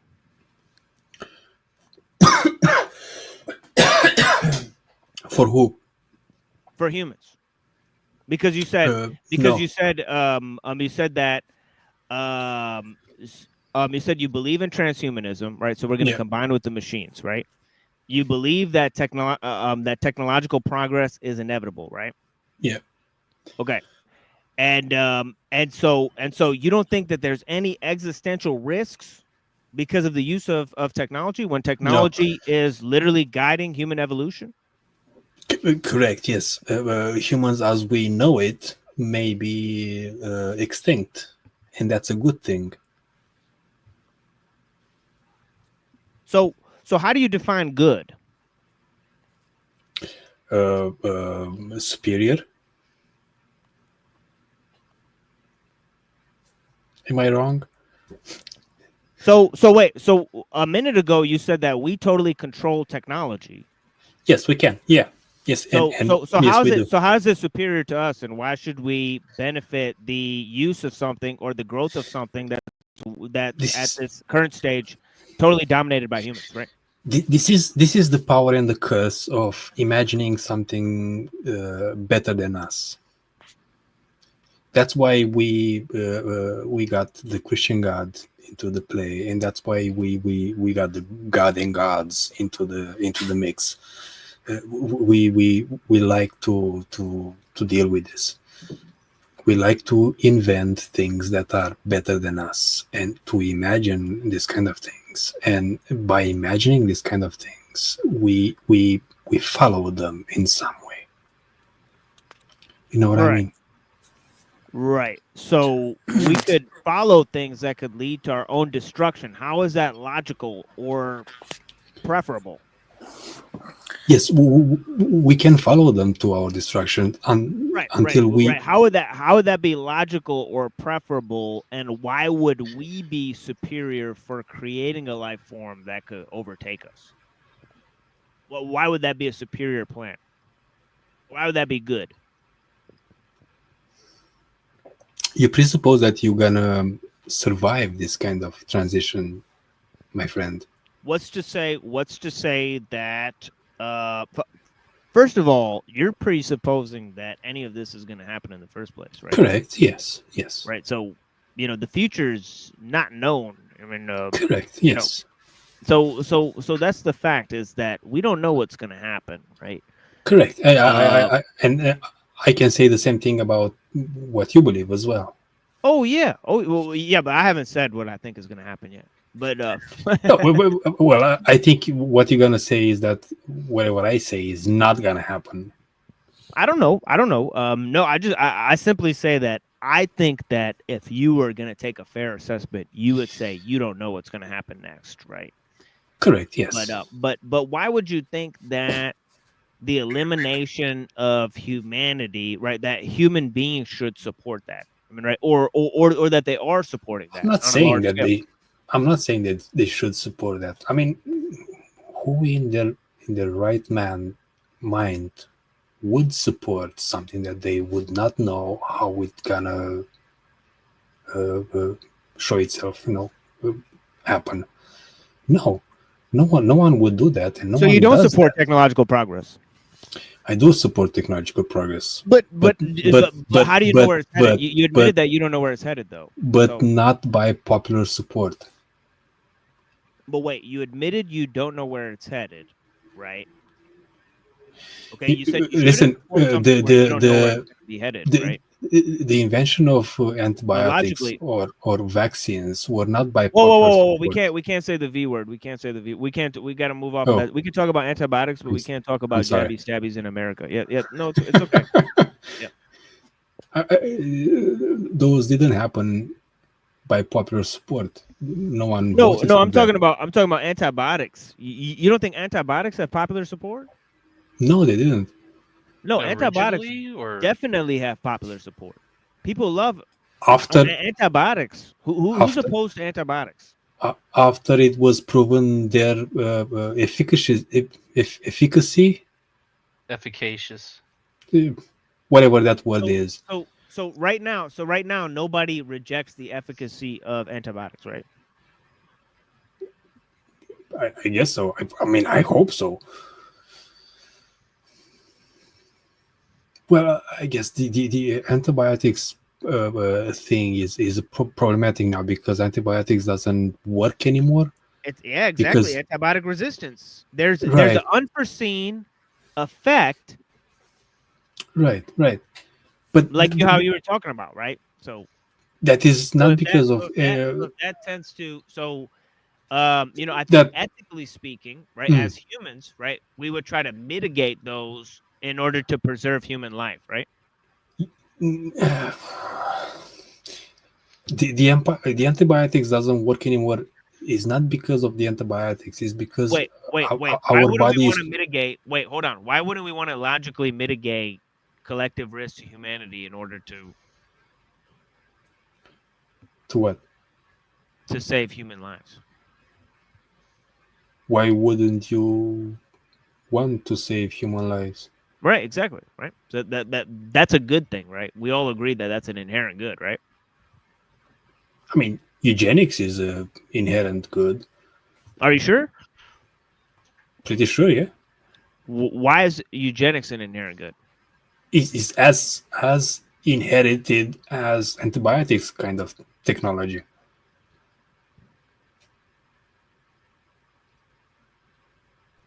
Idealistic. Correct, yeah. Ideally. Yeah.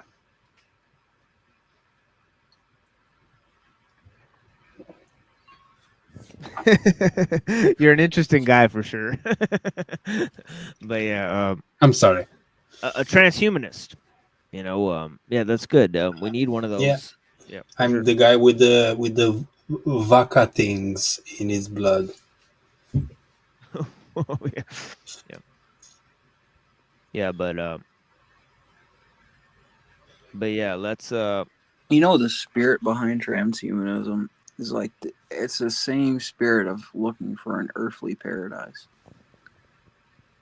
And I think it's funny that you have like hell Satan, and that you think I know. that, you know, like the belief in a god is like an idea. Isn't the Bible promise us an earthly paradise though? No, it doesn't.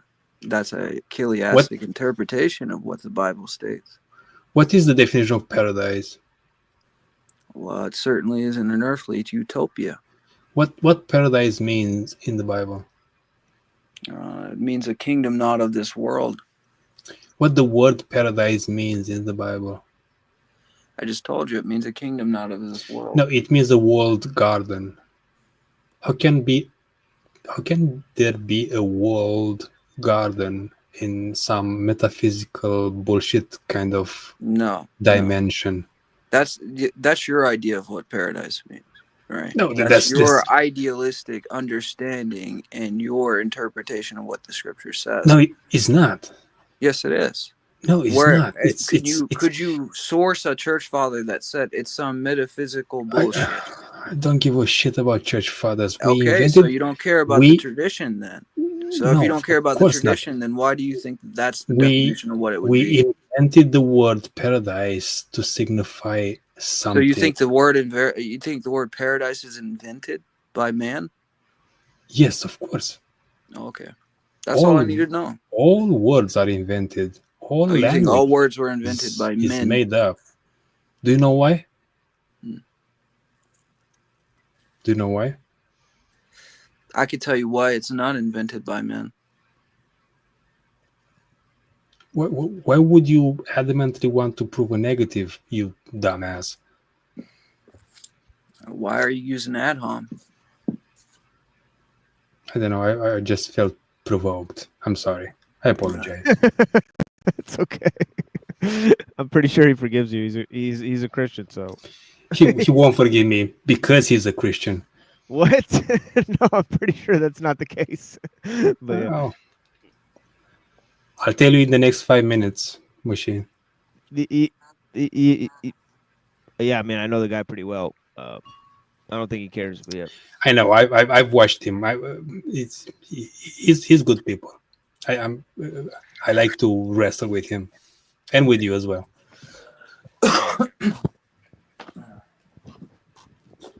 By the way, Machine, I hope I'm within friends and not enemies. For sure, 100% within friends. Yeah, it's no worries, buddy. Yeah, yeah. I mean no ill will towards you. I mean, so I can afford some blasphemy. if that's your cup of tea, I mean, I don't know. I'm certainly not the blasphemy police, but I mean, it's open panel. I mean, what can I say? That's why I'm here. No. but yeah, Lovely. Yeah, but we got some music here. I'll play some music and we'll move on. With the it's not 420 yet. Yeah, exactly. It's a long ways off. Yeah, you know what time it is here? It's 11:11 Oh p.m. my fucking god! So there you go. So yeah, we'll be back with some music. I mean, we'll be back after some music. So here's a little bit of music, and we'll be back. Yeah, thank you guys. I mean, with some more Alul or some more discussions, we'll see how it goes. Blessings. Man.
All right.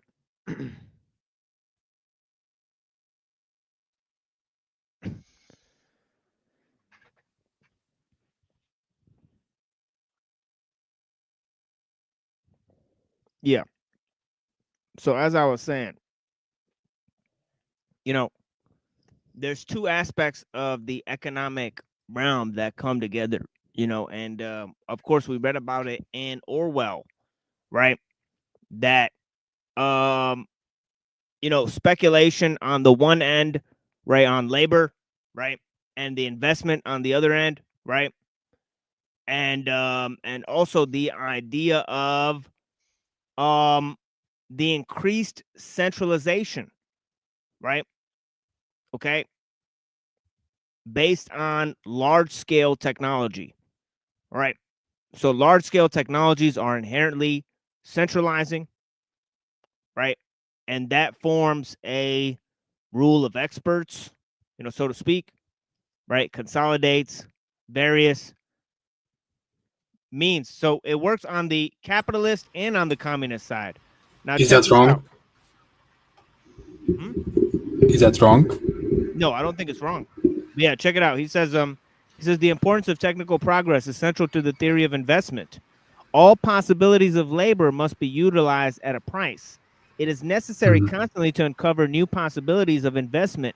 For, says Keynes, the more numerous the consumer's goods, the production of which has been provided for in advance, the more difficult it is to find corresponding new needs, which must likewise be anticipated and which call for new investments, which Keynes, in fact, fears that there will not be sufficient new possibilities of investment. There's only one way to ensure limitless possibilities.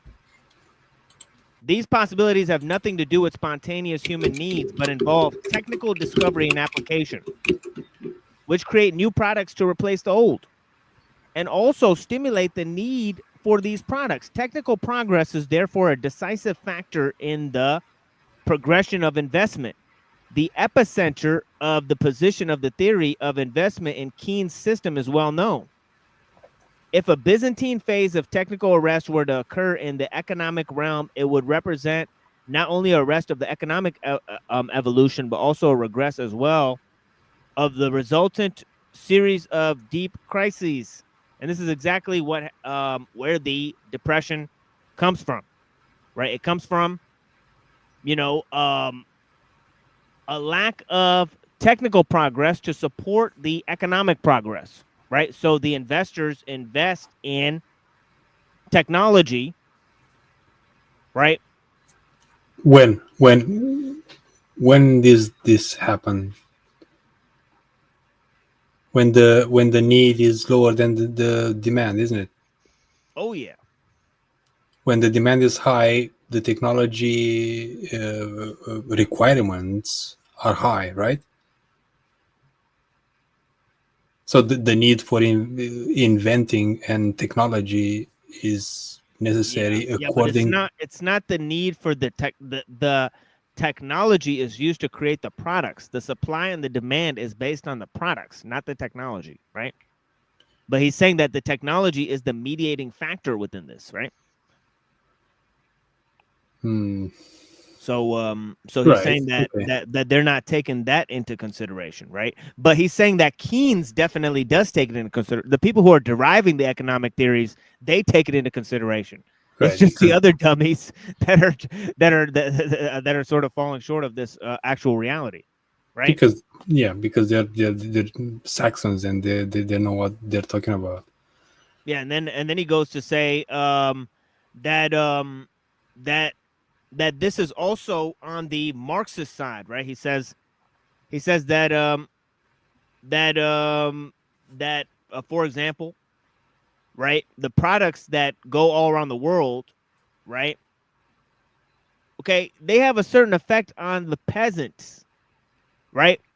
Mm-hmm. Okay, so he talks about that. He says, as a result of the influence of techniques in the modern world, is faced with a kind of unblocking of peasant life and mentality. For a long time, peasant tradition resisted innovation, and the old agricultural systems preserved their stability. today, technical transformation is an established fact. The peasant revolution is in the process or already completed and everywhere in the same direction. The actual extent of the progress of revolution is of small importance. What counts is the first step. Okay. Now, this is not the only problem in terms of agriculture, right? That industrial agriculture introduces, right? It introduces a number of problems, right? That's why I brought up pesticides earlier, right? Because it's a similar problem to antibiotics. It's not. Right. Actually, a majority of our antibiotic resistance comes from our consuming animals who have consumed antibiotics. Right, eating meat that has consumed antibiotics. Right, so because these animals what have to be animals raised in very close consumes proximity. antibiotics? What animals consumes antibiotics? They inject it. What animals consume antibiotics? No, they give antibiotics to animals that are living in concentrated feeding operations. They have to, because they're coming into inordinate amounts of feces. Yeah. Oh, okay. And okay. E. coli and all this type of stuff. So they have to give tons of antibiotics to these animals. So we get the antibiotics by consuming supermarket meat, kind of thing. Oh yeah, sure, yeah, we get that. Yeah. Is that a bad thing? Just like we're eating animals that are raised on corn and soy, it alters their genes. Right? Yeah. Is that a bad thing, and why? Yeah. Over time, it's a bad thing. Yeah. Why? Because it's causing genetic mutations. Why is it a bad thing that what we consume makes us stronger? It's not making us stronger. It's giving us diseases. No, it makes us able to resist diseases. Antibiotic resistance. You're not familiar with the problem? I know what the problem is. So how is us far, overhauling our industrial farming and then exposing all those animals to antibiotics, therefore creating the antibiotic resistance in humans? How is that strengthening the immune system of those humans? Well, it's not. It's not. It made us stronger to germs and stuff. I know what you're trying to say is the antibioticals will make us weaker to antibiotics. And yes, I agree with that. And we know that. It doesn't make us less protected than what we were, like, I don't know, 30, 40, 50 years ago. You know what I mean? We count this kind of statistics by death rate. We die less than 50 years ago because of this kind of X thing. You know what I mean? I don't know. I mean, last I heard, it was scientists and all these people that are saying they don't have a cure for things like the flu, but they know that antibiotic resistance is a continuing problem, right? So there's no solution to the problem so far, right? But yeah, let's move on to the peasants here, because that was only a small point in relation to this. But yeah, he says that the barriers of okay, so he's talking about the instability that technology has on the peasants, but also it unlocks their lifestyle, because the traditions and the agricultural practices that had kept their lifestyle blocked, right? Now technology sort of opens up their lifestyle. It causes them to proliferate their lifestyle, right, into the modern world, right? So he's talking about this idea of how it both transforms the peasants and transforms society through peasant emigration, right, and deforestation, right? Transhumanism, therefore.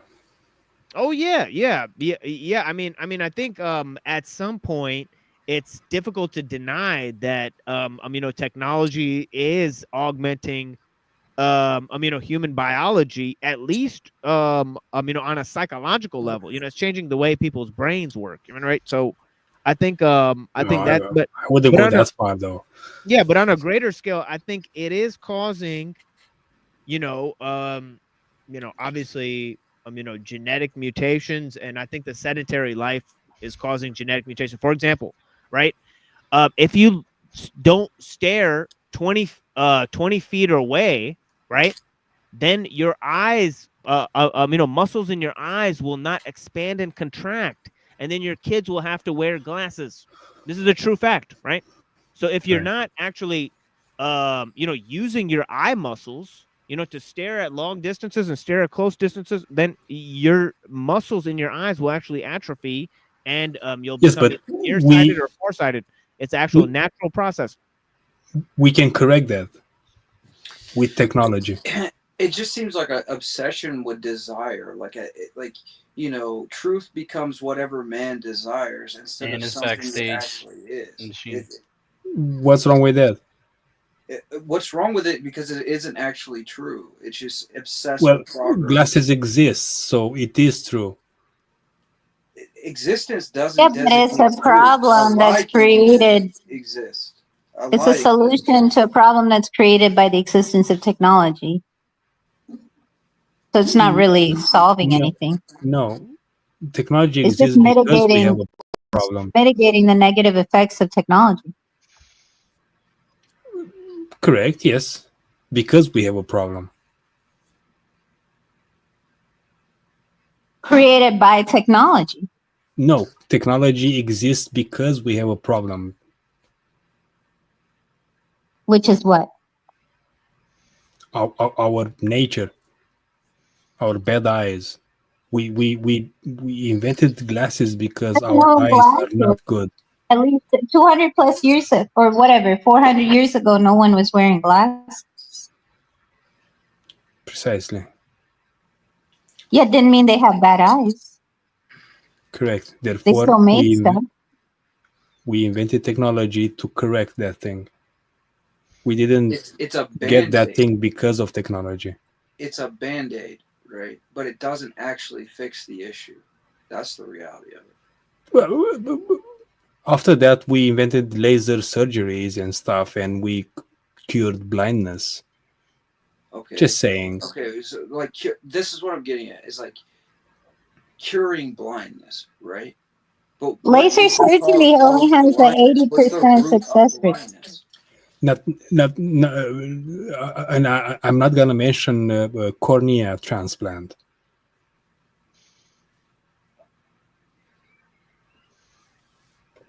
Yeah, but none of that stuff really holds. Like, it can have there's a 20-30% failure chance.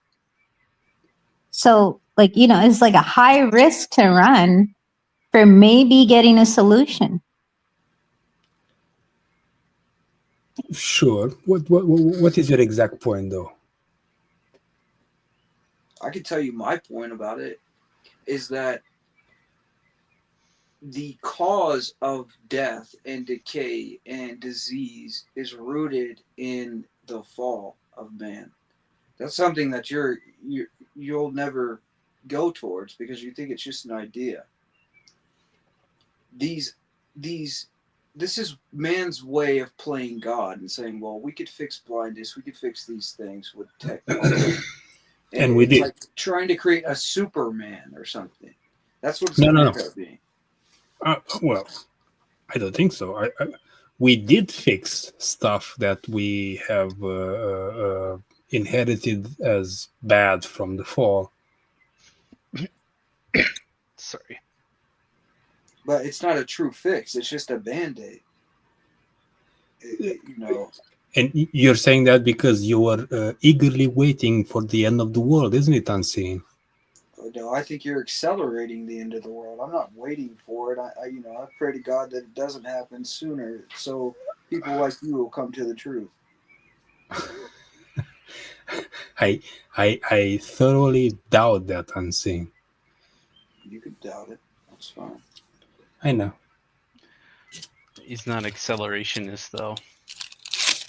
Well, I mean, where are you then? I mean, I don't think how is unseen it is transhumanism I a meant form of you. accelerationism? I don't think having eye surgery to see again is accelerating the end of the world. It I meant that of absolutely you, is. unseen, not him.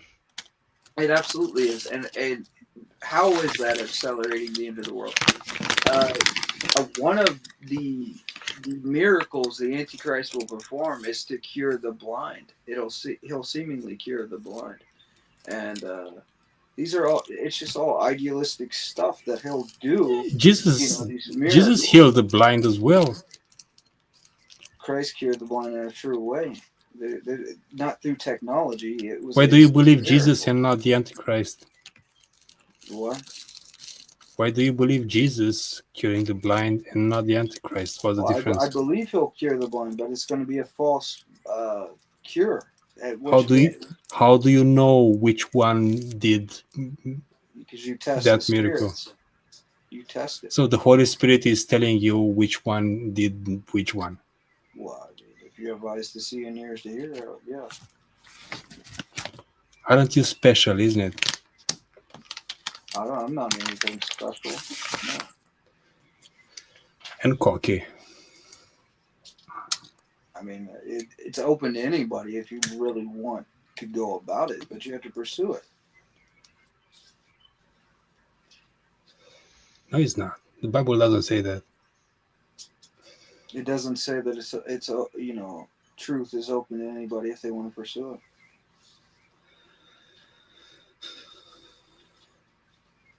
The Bible doesn't say that about miracles. Sure, it does. It says test the spirits. And it's not just the Bible. If you want like one part of the tradition or something, separated from the other part of it or something, that's stupid. How do you know when the Spirit is talking to you as being the Spirit? What? How do you know that the Spirit is talking to you? I don't understand the question. Of course you don't. That's why you don't know when the Spirit is talking to you. Okay. Let me explain something to you. I know this. I know that if you think that,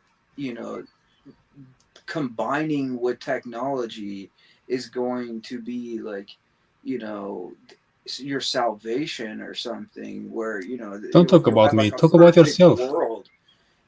People like you tend to throw the stone the farthest and you crack heads along the way. You don't think of those heads you crack. I'm not important, my friend. And you I'm act not like you're so intelligent, but there's nothing intelligent about that. I'm not important, my friend. Please explain yourself. And it's like materialism, and like that's all you guys think about. The material benefit. I haven't said that. Stupid. You presupposed some stuff as a true Christian would, I guess. Do you think you have a spirit? No, of course not. Fuck the spirit. Oh, exactly. See what I'm saying? So was I presupposing that? I can do better than your spirit, my friend. I see. See that's what that goes back to the garden. It's like becoming God without God. Can you better than? Can you prove me wrong? Stupid. Can you do better with your spirit? I don't have to do better. You have to do better than you. The hopes of humanity are on your shoulders. Can you do better?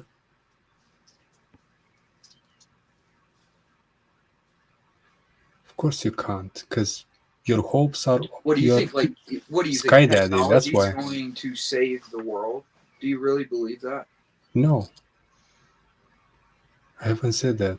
Then why are you a transhumanist? Because that's the idea that you'll have a utopia. That's the point of the transhumanism. Is humans with technology, not technology. Oh, so you'll be Superman. You'll be God without God. That's what the devil told Eve in the garden. That's exactly what he told her. And that's that bothers you? That bothers you, isn't it? That tinkles your cans, isn't it?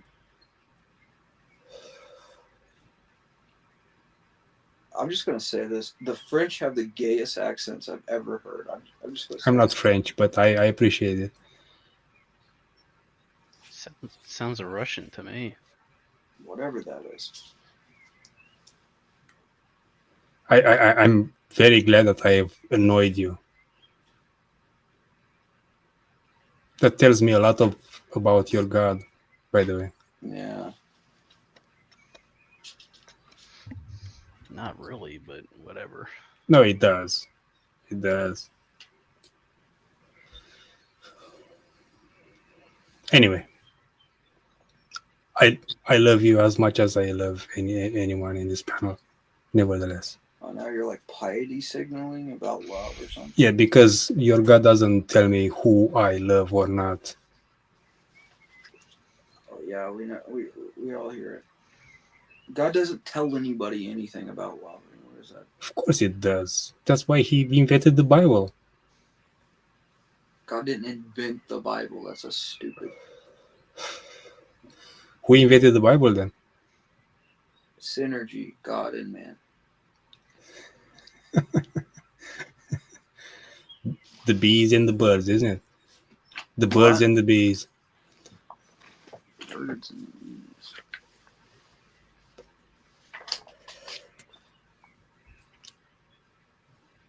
By the way, Machine, you're suspiciously silent.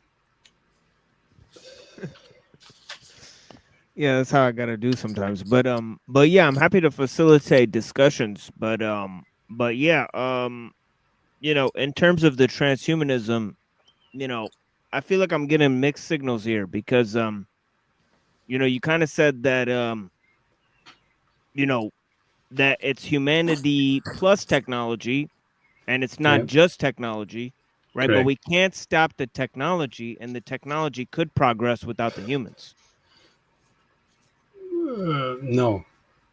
Technology cannot progress without the humans.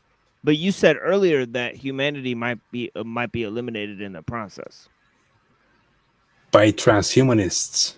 Humanity as we know it may end, and that's okay, because we will invent technology that will help us go to the next level or something like that. Right. The next level humans. Right. So right, but they but like we said, that the OG humans are gone, right, in this scenario. So then same as listen, same as Homo erectus a million years ago. Yeah, kind so of thing. so that's where I'm getting confused, because A, humans cannot stop technology. B, it's humans plus technology, and C, you know, it's not going to be humans if the technology eliminates the humans and creates a new form of humans with the technology. Technology doesn't have a mind of its own, in the same way as evolution doesn't have a mind of its own. It works based on what it works. You're assuming evolution is true. Obviously, because I'm intelligent. Yeah, that's the ad hom there. See, when you have a cognitive bias and you say, I'm intelligent because I believe this, and you're stupid because you think this isn't so, you know, what is that? That's just a cognitive bias. It came to my mind that I love to insult you.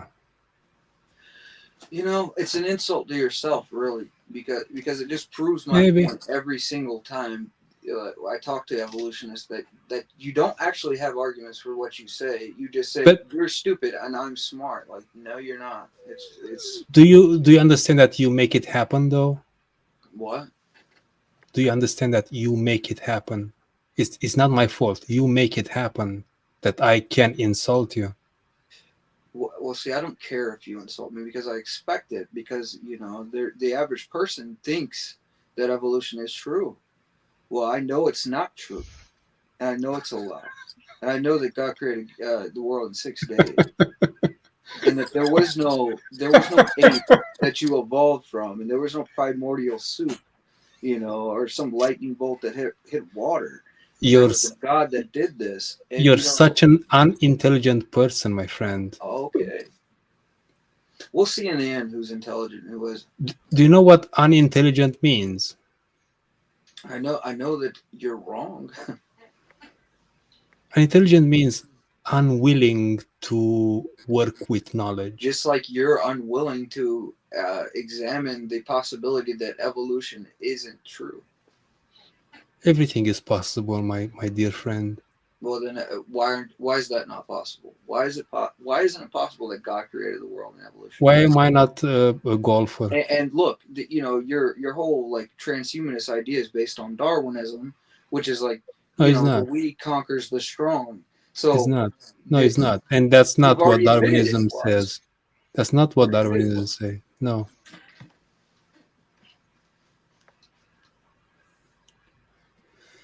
It's about the ones that fit in, not the fittest, you moron. You're an idealistic idiot and a nihilist, really. That's where all this is coming from. And it's a joke, truthfully. You read all those books for nothing, my friend. I'm sorry about You that. haven't read enough. I'm sorry that your church fathers disappoint you. Sorry the demons play with you. I love my demons. I'm sure you do. Do you? You don't have any. How can you know, my friend? Come on. How you know the give that diamond a bit of love. Talk to somebody else, transhumanists. Get off me.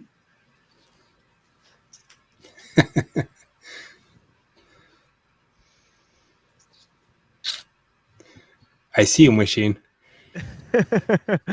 Well, where are you at with this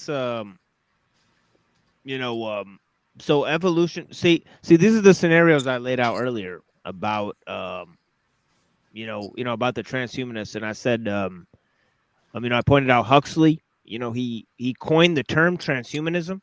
Yes. Julian Huxley, right? So he actually doesn't mention technology in the definition at all. He just talks about a form of life that's superior to that's as distant from humans as we are from the monkeys, right? So that's essentially what he's talking about, right? So he's saying that humanity is going to evolve, and whatever is going to come out of us is going to be way exponentially superior to us, like as we are from the monkeys. So the next leap in evolution they thought was going to be way beyond the present system of doing things. So I think that as in biologically superior, as in resistant to diseases and resistant to I don't know what common diseases were on Aldous Huxley time. Well, sure. Right, and not as a racist kind of way. Transhumanist people. How do we look at the monkeys? I don't know how you look at the monkeys, but but how do human beings look at monkeys? Here's a quote. Here's a book I have, right? I'm gonna read it tomorrow, right?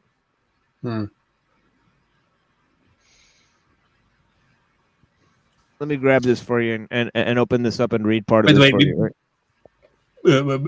By the way, before you read that, you know what qualifies as a good man, good human? Yeah, I'd like to know that from you. Yeah, for sure, because you use that term. The way he treats the waiter when he goes to I've heard the that. diner. I've heard that. Yeah. Right? Yeah. So when you ask me what do I think about monkeys, that's what I think. Yeah. A very beautiful girl once told me that. She was Filipino and Jordanian mixed. What a mix! Spicy mix. Yeah. So shout out to Nadia. from college. Blessings, but yeah, this is what he says. He says, it says Darwin recognizes the great gap between man and his nearest relatives, but similar gaps exist in other parts of the mammalian genealogical tree. The allied forms have become extinct after the extermination of the lower races of mankind on the one end, and the anthropoid apes on the other end, which will undoubtedly take place. The gulf will be greater than ever, since baboons will be bound it on the one side and the white races on the other. So meaning that not only, as Julian Huxley was saying, right, that the next evolutionary leap will be exponentially greater, right? Meaning that it'll be even more distant than we are from the monkeys, right?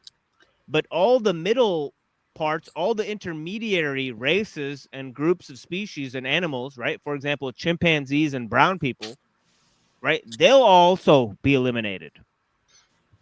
So they'll also there'll also be greater gaps between the different animals. You get it, right? So chimpanzees and brown people will be gone too, because chimpanzees and brown people were the stepping stones between baboons and white people, according to. Did you say chimpanzees and brown people? Why did you say that? That's right. That's right. Like me. Like see. like this guy. What? According to Darwin, you're saying? The Pajeets. Sad trombone. Don't say Pajeet. Don't say Pajeet. Wasn't it like? Yeah, that's what they're saying. That's what they're saying nowadays. Yeah, I mean, I don't mean to disparage people. I mean, of course, I love my Indian brothers. I mean, more than anything. I mean, that's just how it is. But didn't it like come out that like they took a human and a monkey skeleton and like put them together and was like, look, we came from that. No, they didn't. Unseen, you're extremely idiotic. Are you saying that didn't happen? No, that didn't happen, you fucking moron. Yes, it absolutely did. Yes, it did. I could literally look that up and prove that. No, you cannot. You have no idea what you're talking about. Flat brain, backwards footed, inward face asshole. How about that? Come on. Yes, Daddy, insult me, please. Yeah. I knew you wanted it. I'll do it. I don't care. I know you like it. Don't come at me. You're a Christian after all. Oh, you're a bad Christian. You aren't even one, so who cares? You love to be persecuted, isn't it? I am a bad Christian. You like to be persecuted, isn't it? I'm the worst one. Oh my! No, don't say that. Dog. That's how bad of a Christian I am. I know. Yeah. Okay, getting over this kinky kind of section of the conversation machine. Yeah, whatever, man. You evolved from apes, but we didn't. Who's we? You idiot. You're my homies. Your homies. Your homies are not from the monkeys. I don't. By the way, Unseen, and don't take this the wrong way or something. I don't mean ill to you. I respect your beliefs, by the way, and I can't go beyond them. But what flavor of Christianity are you? True Orthodox. Do you accept the Nicene Creed? Yes. Why? All seven councils, brother. Why do you accept the Nicene Creed? Why do I accept it? Because it's true. Why is it true? Get off. Go. Talk about, how you became an ape or were an ape or something. So you accept the truth based on its authority. And authority means a lot for you, isn't it? I believe what I believe. That's why you have daddy issues, isn't it? You would shut up, but you don't know. You like when people tell you what to do. Yeah, and you like rebelling against authority, but you're really just a mutation. Hey, David, how are you doing? You accept that anything but the truth. Tell me what the And truth you don't is. want a God because then that would mean that you had responsibilities. No, You I don't want to believe in a responsibilities. You're a God. mutation that evolved from apes. You do not know what I label myself. You haven't What you asked me label that. yourself. You assumed you ass. You evolved from apes. There, you labeled yourself that. There you go. You're a monkey brain. You're such an idiot. I love it. I love you. Sorry, actually, we didn't evolve from apes. Humans are apes. Just to be clear. Oh, that's interesting. Yeah, humans are still apes. How about that, Unseen? What? Humans are still apes, you moron. Oh, yeah? Yeah. Okay. We didn't If evolve. it's Actually David, supposed to take the place of angels. David, if it's not supernatural, it doesn't bother him. He loves magic, you know. Can you do you even Penn and Teller, bro? Oh, you want to see a magic trick? Is he gonna disappear from the camera? Please. Sorry, I've just seen in what is the argument? There's no argument. Well, it We're was just having fun. Well, this is actually from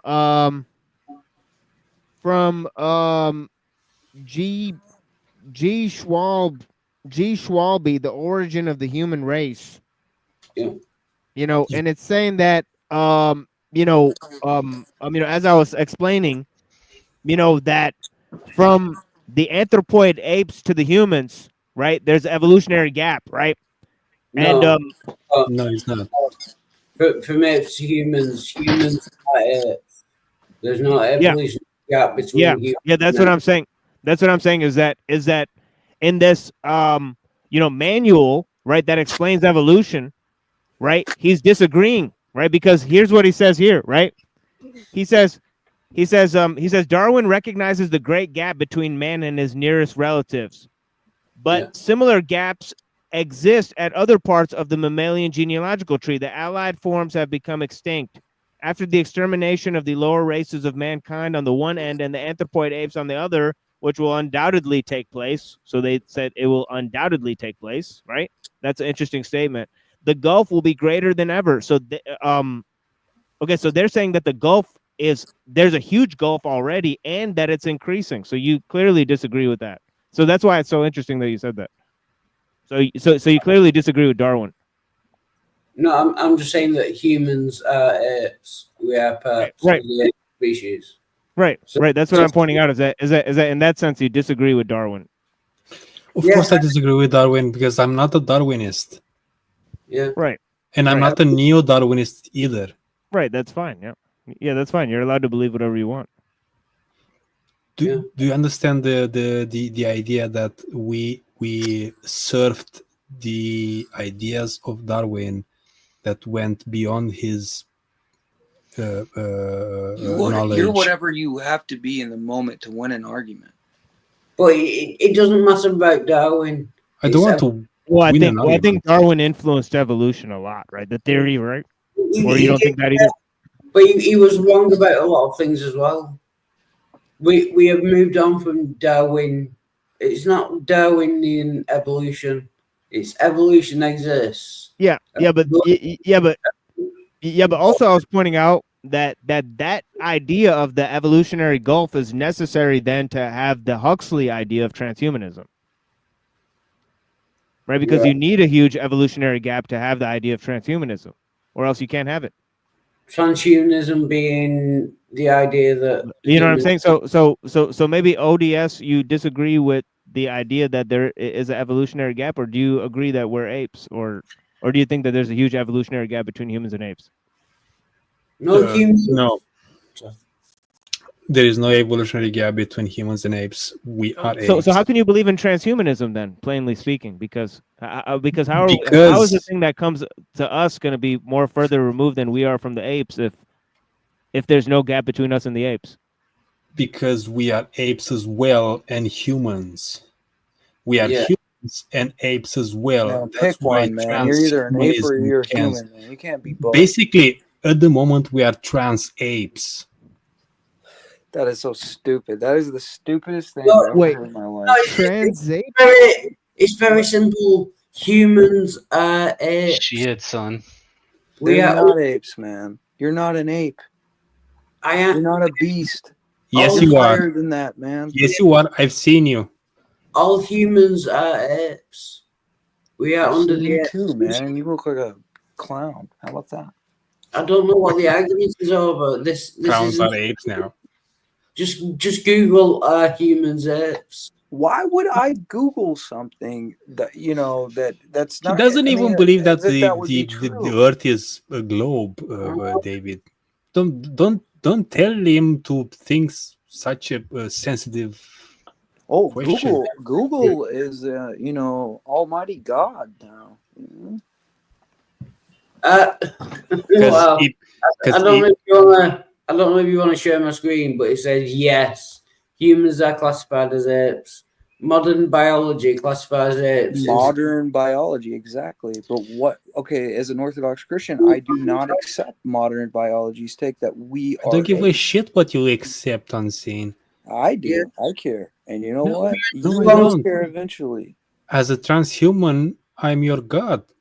You aren't my God, man. You'll bow to my God in due time. No, I'm not. I tell you what to do because you're a human and I'm a transhuman. Yeah, I'm sure you are a trans.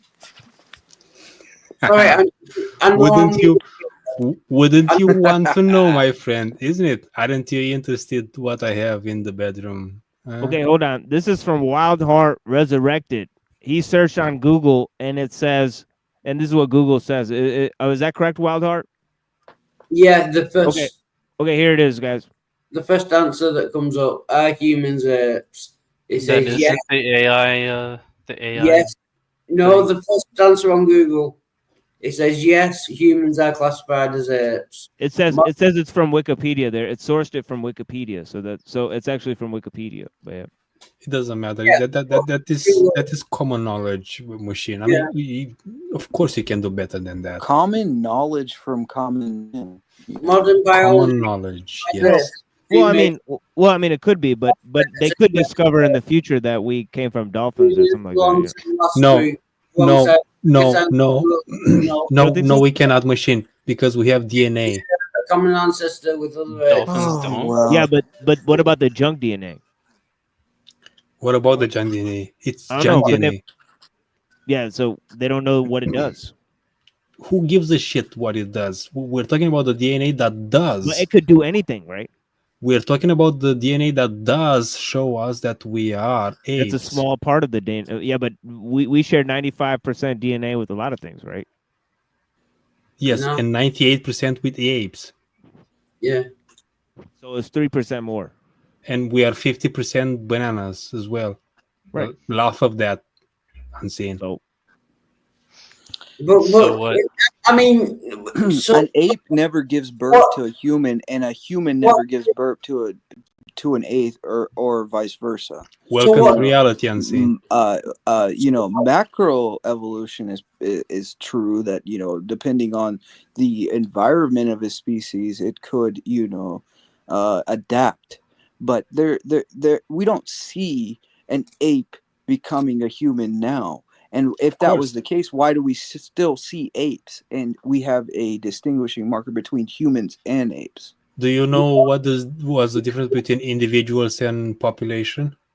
Do you understand that we still have apes? So if Do we you evolve understand from what's the apes, why do difference? they Do still you exist? Unseen, do you understand what's the difference between individuals Look, your and rhetoric isn't population? working. Why do apes still exist and humans are a Because separate species? populations exist, you fucking moron. Okay, so now it's just populations. Now it's population. So you say the word populations combined with the word moron, and I'm hold on a somehow wrong. It's a Well, false victory. Wait, It's hold a on a second, fallacy. guys. Wait, hold on a second, guys. I think Wildheart has a question as well, but I have a question real quick.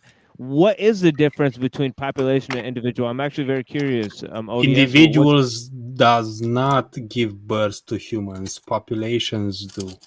Okay, that's interesting. I'd like to explore that, but go ahead, Wildheart. What's your thing?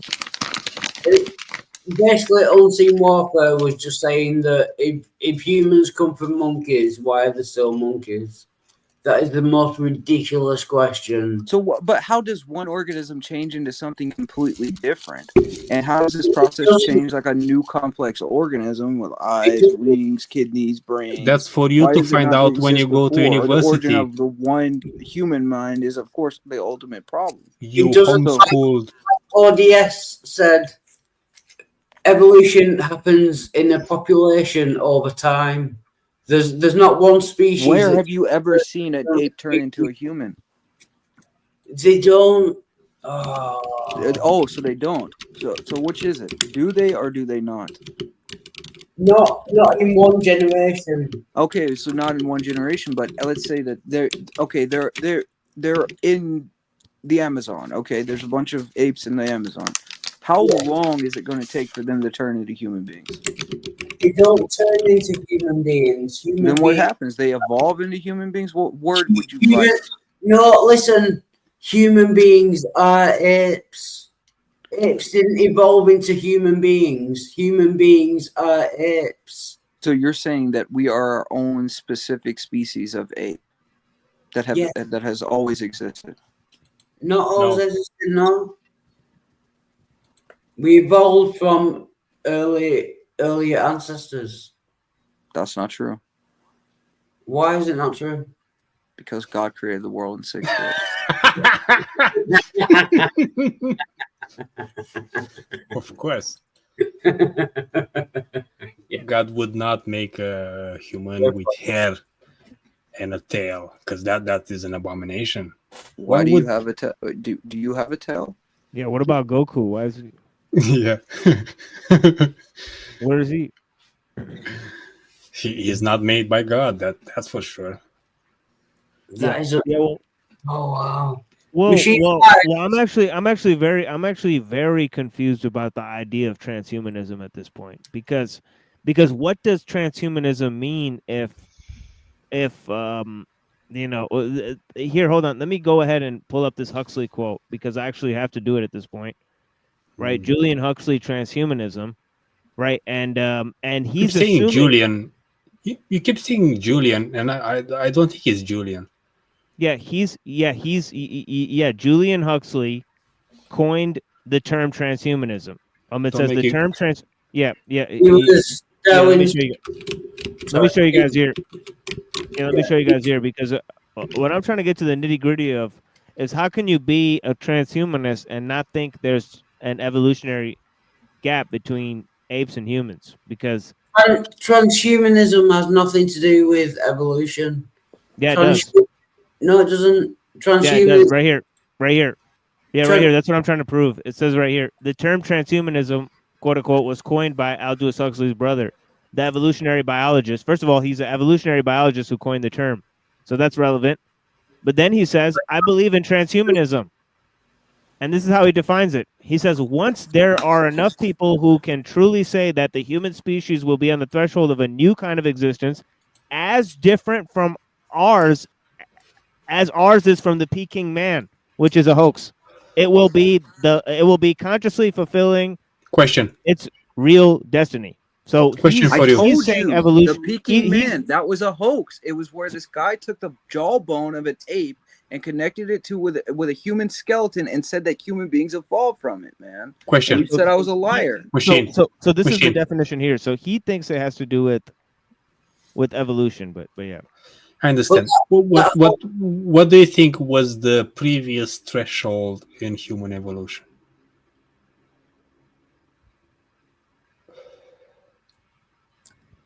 What do you mean? What was the previous stage of evolution? He says here, the Peking man. And can you just scroll down to where it says the modern? Just scroll down a bit, please. Not according to him, according to you. What do you, where do you think humans evolved last? We didn't evolve from anything. No, that's a bit transhumanism, aka H plus, in the modern sense of the term, dates to the pioneering work of Max Moore and his colleagues at the Institute. Can we look up that definition? What does that mean? The modern sense of the term, which is, I presume, more relevant than maximum technology plus human ingenuity. Sure. I could do that. I could just like how you did, just search on Google or whatever. Yeah. Okay. Could I read this real quick? Let me search on Bing. I'll search on Bing. How about that? We'll search on Bing. Who uses that's that? official. We got to use the government website here. Transhumanism. Let's see. Transhumanism. Put Max Moore in there too, maybe. Oh, whoops. Transhumanism. Whoops. By the way, did you notice that is a philosophical movement? So was Darwinism. No, it's not. So here's what it says here, and this is from the Britannica. It says transhumanism is a philosophical and scientific movement that advocates for enhancement of human capabilities through technology. So here it mentions technology, but Huxley, when he originally coined the term, he did not mention technology. I do make that point all the time, but then it goes on to say it promotes the use of emerging technologies such as genetic engineering, artificial intelligence, and nanotechnology. So that is the things that we were talking about, almost because we were talking about GNR, genetics, robotics, and nanotech. But here they're saying artificial engineering. Obviously, artificial engineering will enhance all three of those. But it says to improve the human condition. But you know that words, that words change meaning over time. So the modern meaning of transhumanism is to enhance human capabilities through technology. It's got nothing to do with evolution. It's not even linked. It's about transcendence. Yeah. That's I agree with David. But it's an evolution of man to a higher state. So that is an evolutionary process in your mind. What the fuck is this? Is this supposed to be a picture of it? It's an evolutionary process. It's not evolution. Oh, so it's an evolutionary process. This is your obsession with progress, that you think that idealistically you came from apes, so then it is acceptable for you to turn into a Superman technological human. It's an evolutionary process, as in psychoanalysis is an evolutionary process. Okay, so let's talk about the common ancestry thesis. There, the fossil records don't show that pattern. You're a fucking idiot. You cannot talk to me about fossil record. Unseen. You assume that this pattern is there that's not there. You are not intelligent enough to talk with me about fossil records. Yeah, I don't know who he was, but he's clearly a troll. I know I'm new to the channel, and he's not a troll, dude. He's not a troll. He really believes in that, and I truly appreciate his beliefs. But if he actually believed that, that's fine. But he sounded like he didn't know what he was talking about. Is what I'm saying. Machine, bring him back. You don't have to ban him or something. He didn't. He left? He might have internet issues. I don't know. Oh.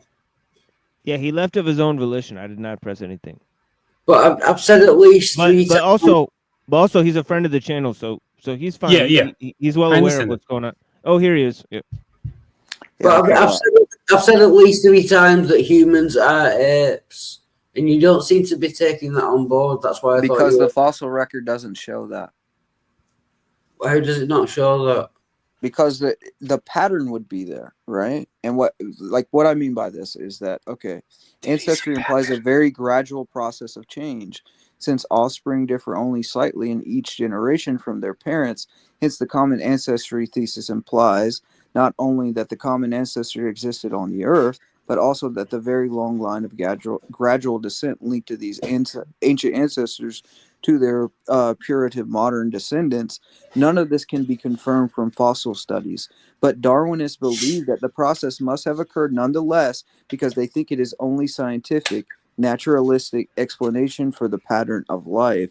On the contrary, a pattern of greater or lesser similarities or of variations within a basis of type is more likely to be evidence of a common design plan than I'm sorry rather to a break your natural script. evolutionary I'm process. sorry to break your script that It's you're a reading. common design plan, not a natural evolutionary I'm process. sorry to This was break your script that inadvertently you're demonstrated in a reading. 1990 book by the Darwinist zoologist who illustrated the I'm fact of very sorry evolution by to citing the break your example of script line of the that you're Just reading let him. automotive. because Just you let him cannot finish. It's okay. Just let him finish. It's cannot all right. think of for yourself. Go Yeah, on. it's all right. Go Just on. let him finish. It's fine. Yeah, yeah go ahead, Unseen. Jay Dyer. Okay, so what Yeah, it because we said got a little is, bit. We got a little bit more time here. Jay Dyer is an idiot, by the way. Yeah, obviously I don't want to go too over time, but yeah, we definitely agree with that one. But yeah, go ahead, Unseen, and then we'll hear ODS respond. Blessings, go ahead. okay, so this is short. So it says, on the contrary, a pattern or greater or lesser similarities or variations when the basic type is more likely to be evidence of a common design plan rather than a natural evolutionary process. This was inadvertently demonstrated in a 1990 book by the Darwinist zoologist who illustrated the fact of evolution by citing the examples of a line of automobiles. He said, everything evolves in the sense of a descent with a modification, whether it be government policy, religion, sport cars, or organisms. The revolutionary fiberglass Corvette evolved from a more mundane automotive ancestor in 1953. Other high points to the Corvette's evolutionary refinement included the 1962 model, in which the original 102-inch was shortened to a 98 inches, and the new closed coupe Stingray model was introduced in 1968 model, the forerunners of today's Corvette morphology, which emerged with movable roof panels in the 1978. So this is your guys, by the way. Your your Darwin. It's got to do with evolution. You have no idea what you've read, isn't it? Silver anniversary model with dude. Stop with the ad hom. I know what I'm. No. Of course, I understand what I'm reading. Talking Do about you understand what I'm reading, though? No, Today's version continues to the stepwise refinements that have been accumulated since 1953. The point is that the Corvette evolved through a selection process acting on variations that resulted in a series of transitional forms and an endpoint. I'm not done. Rather distinct from the starting point. A similar process shapes the evolution of organisms. Okay, so the last point I'm going to make here is, of course, the Corvettes, like organisms, have a common features because they were conceived in the minds of a designer, and not because some mindless process made either one. In other words, the fact of a relationship is not evidence of the existence of a purely naturalistic or mindless mechanism of creation.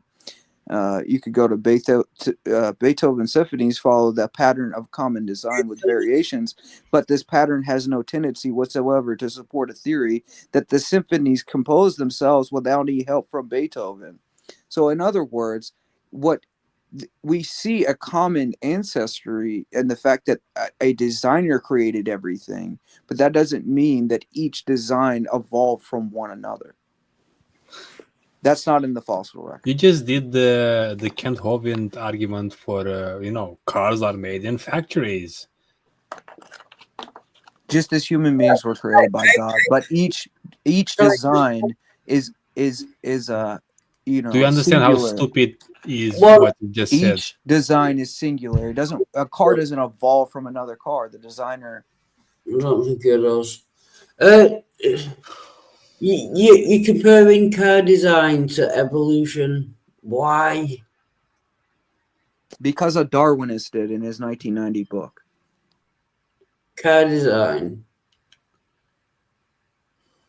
to evolution, a natural process. Did you not hear what I said? I said that you think it's a natural process, but the Darwinists compared it to the design of cars. Compared it, yeah, it's a comparison. Yes, but in his comparison, it was false. It just relayed that there was a pattern there, not that one car evolved from another, but that the designer created each new car. No, just because you compare something to something else, it doesn't mean that they're the same.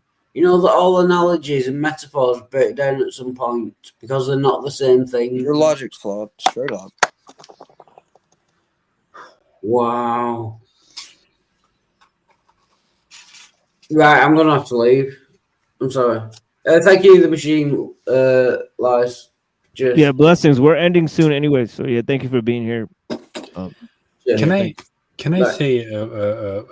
By the way, David, good to see you.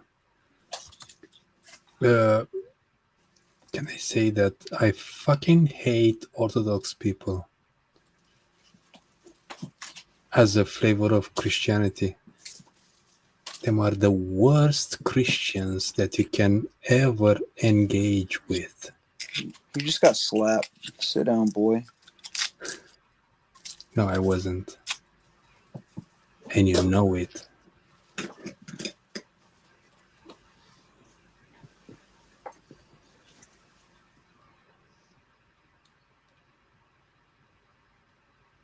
That's nice.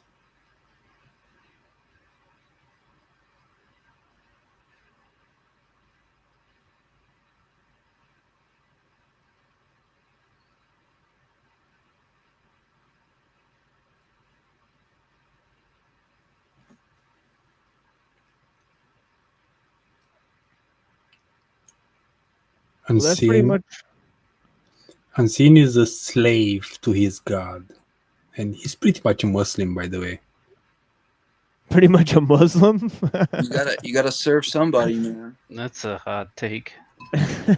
What? Yeah, that's a new one for us. No, he's not. He's totally dedicated to his god. He will do whatever his god will tell him to do, isn't it? That's the definition of Muslimhood, isn't it? Yeah, I will definitely prostrate. But anyways, you'll do whatever your God tells you to do. Push towards a utopian, transhuman. Can you read to me, Unseen, Romans 11:32? Look, ape boy, what did you say? Can you read to me Romans 11:32? No, I don't fucking have it on idiot. hand. I don't have it on hand. You can though.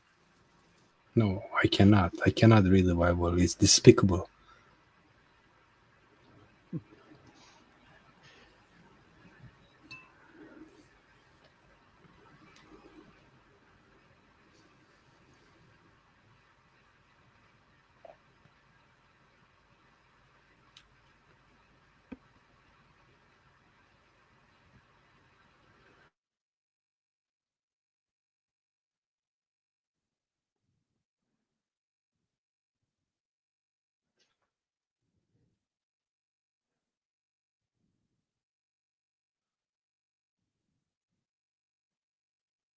Did everybody go away? I'm still here. Yeah, I'm chilling.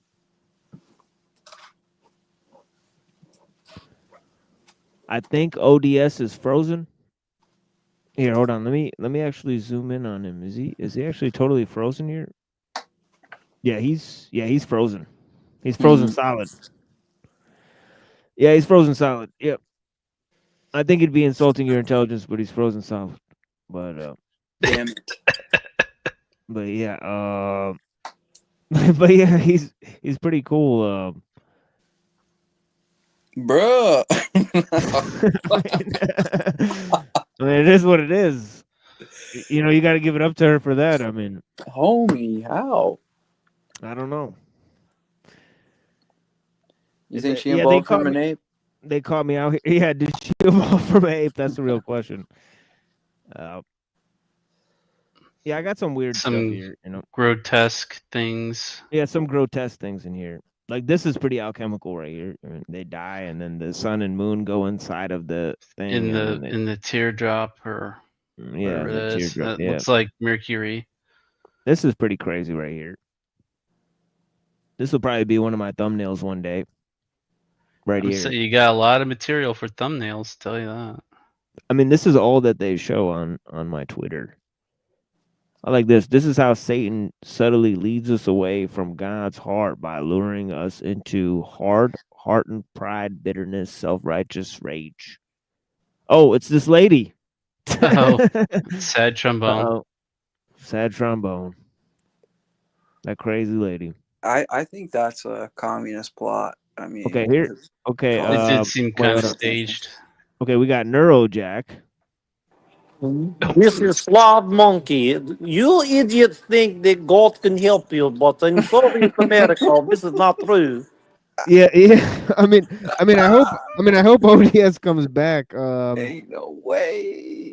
You know, for sure. I don't know where he went to, but yeah, I'll give him like 10 minutes to come back, and then maybe I'll just end the show. But yeah. Right now, they're really having to deal with the fact that the fossil record doesn't show that pattern. So, it's okay. Look, you Christians, you know nothing about the Soviet, what you call fossil records. You need to go and drink some vodka. He's a Russian, isn't he? Was he Russian?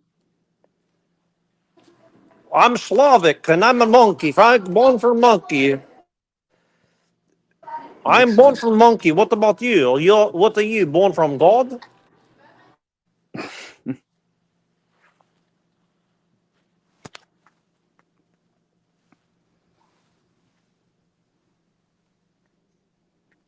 What, you don't have faith in science? What's wrong with you? Greasy, not your God. Dielectric materialism is my God. You need to know that.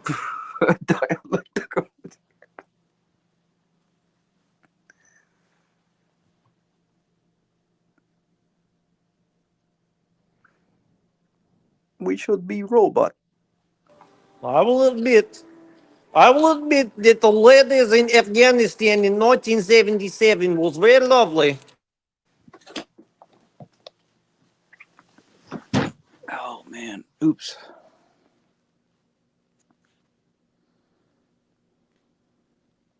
Tech Zionism.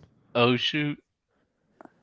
Oh man, I think we'll leave with this. Tech Zionism. The network state finally makes the New York Times. Mentions of California Forever, Praxis, Pronomos, Peter Thiel, Patry Friedman, Balaji Srinivasan. Disturbing tech secession stuff. Network state that the new business-friendly hubs would soon compete the nation states, one day replace them. The network state was inspired, he said, by the state of Israel. The country was started by a book, he tweeted in 2002, referring to Theodore Herzl's 1986 manifesto, The Jewish State. You can found a tribe. He literally says that. What I'm really calling for is something like tech Zionism. And then he defines tech Zionism as when a community forms online and then gathers in physical space to form a reverse diaspora. That's crazy. Isn't that wild? Yeah. Well, Yeah. It seems like a Elon Musk whole plan, right?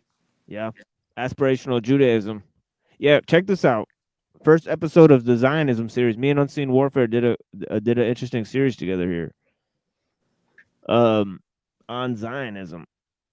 So yeah, check out that. That's on the Cyber Caliphate channel. Here is a link to the alternative channel. Okay, so we'll figure that out as the time comes. I'll have to change the name of this episode because we got some guests here. We had a good discussion. So, but I'll come back Thursday with the autonomy of technique too. Too many sort of the conversation went haywire, as it were. But yeah, it's good. Derailed, you could say. Well, no, I don't think derailed because we love to have those types of views on the panel. So we get people that are talking about transhumanism and even espousing the idea, and then pointing out that today exactly what I was pointing out. That it means something different today and about the evolutionary gap situation. So, I mean, I teased out a lot there. I think it was a worthwhile. It was good. You got him to admit to being a eugenicist. Oh yeah, a lot of different stuff there. You know, I mean, I guess it wasn't too hard. yeah, maybe get some targeted questions in there.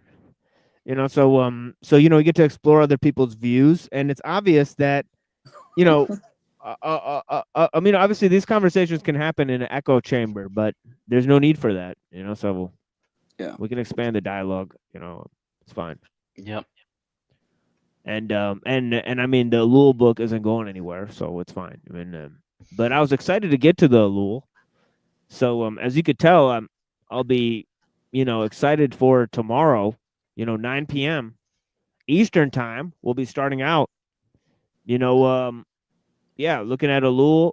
You know, I'll introduce again the Keynes point and the Marx point I was making, that he makes the same point about both of them, right? So whether you're on the capitalist side or the communist side, it's a similar deal there, right? And yeah, we'll continue this soon. Do you guys have any thing to tell these people as closers? Now you're monkey. That's it. Yeah, blessings. Yeah, thank you, Denise. Okay. Yeah, thank All you, right, Lizard guys. Tree. Yeah. Peace, brothers. Yeah, peace, Easy. brother. Yeah, and what about you, Red? You know, got anything for these guys? It was kind of funny. I was gonna say like, well, what about Piltdown Man? And then eventually Pig King Man was mentioned. So Yeah. it was pretty funny. Yeah, I got pretty interesting. Definitely Wildheart. I've seen him before. He almost, you know, bit the big bazooka one day, and then he came back on panel. We were happy to see him. You know, he had like some sort of liver failure or something like that. He got rushed to the hospital. Oh, bro, that's not good. Yeah. So, yeah. These guys have been Oh, around. is he in UK maybe? He kind of Yeah. had an accent. Yeah, they seem to know each other. I mean, so Like I don't know. yeah, Universal healthcare over there ain't too great. I guess it was good for him then. I suppose they didn't let him die on a wait list. In other words. Yeah, we got Father Swayden. Thank you for watching. Blessings, sir.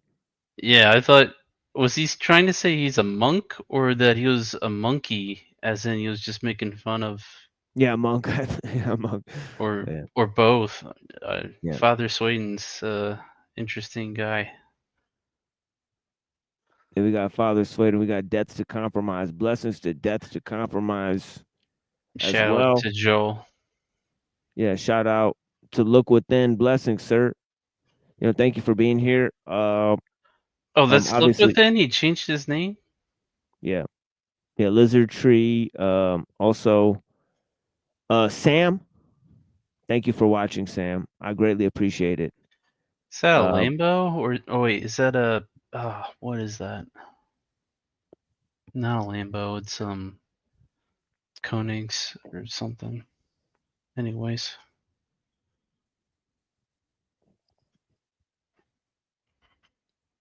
Yeah.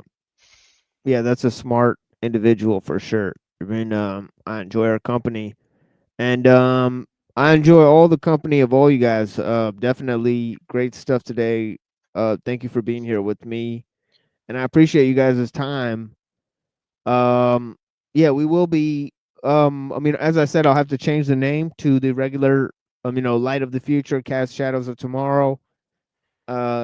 You know, going along with our regular series here, you know, this was more of a panel stream. I tried to do a panel stream on Tuesday. Today, I wanted lengthy explanation. See, I thought that nobody would really show up today. That's why I planned to just read Alul and explain Alul. But yeah, I mean, tomorrow we can get back into that, right? And tomorrow we'll have a lot more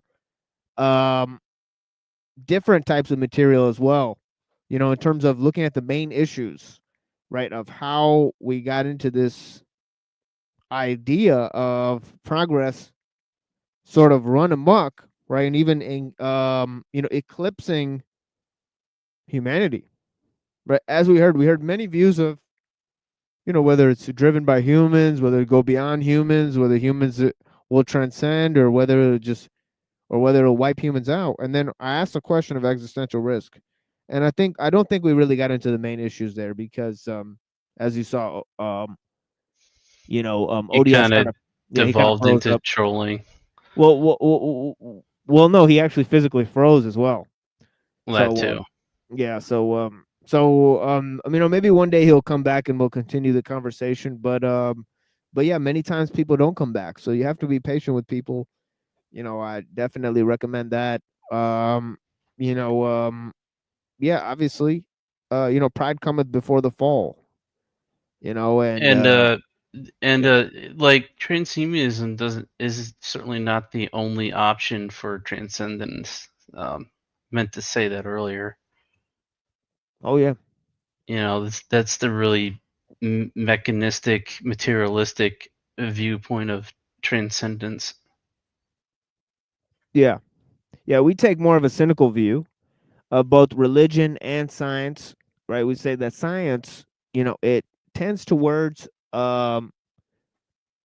essentially, anthropocentrism, and religion tends towards anthropomorphism, right? Towards problems that they can't explain. They both tend to put, man, nature, and technology. They fail to recognize which one has influence, which one has dominance, which one, you know, um, where certain causes and effects are coming from, right? So they fail to understand the effects of these various things, right? So we need a critical idea of how people can deal with these ideas and changes, right? And the only way to do that, I'm afraid, is to take a critical look at the technology itself, right? Because the objective factor of power in our age is the technological means that we're using, right? In order to catalyze our, beliefs, opinions, and obviously to synthesize culture. And obviously, conformity in our age is nothing more than conformity to the technological system. So we need to think critically, right? You know, Yeah. yeah, especially about the sources of power. In terms of you know, the public can the bookkeeper can remain king if the public can remain ignorant about the method of bookkeeping. So Oh if the yeah. yeah, if the how to is hidden from us, then it's a real problem. If you have to ask the question who benefits, and all questions of practicality go out of the window, right? Then we have to assess motives, right? So everything changes, right? So technology has poisoned the well, in many respects, and we have to assess the means by which we assess the means. To put it quite frankly, I mean, so Or as Scribina put it, it's to analyze it without thinking of it technologically. exactly, exactly. Because you can't kill what you can't see. And the first step to blinding somebody is getting them to open their eyes. So I hope you have clarity to see beyond the lies, my friends. And this has been the Machine Lies, where we talk about the lies of the machine on the machine that lies. And yeah, America, hostage. America taken hostage. I mean, yeah, blessings, guys. Thank you guys for joining us. We'll be back tomorrow.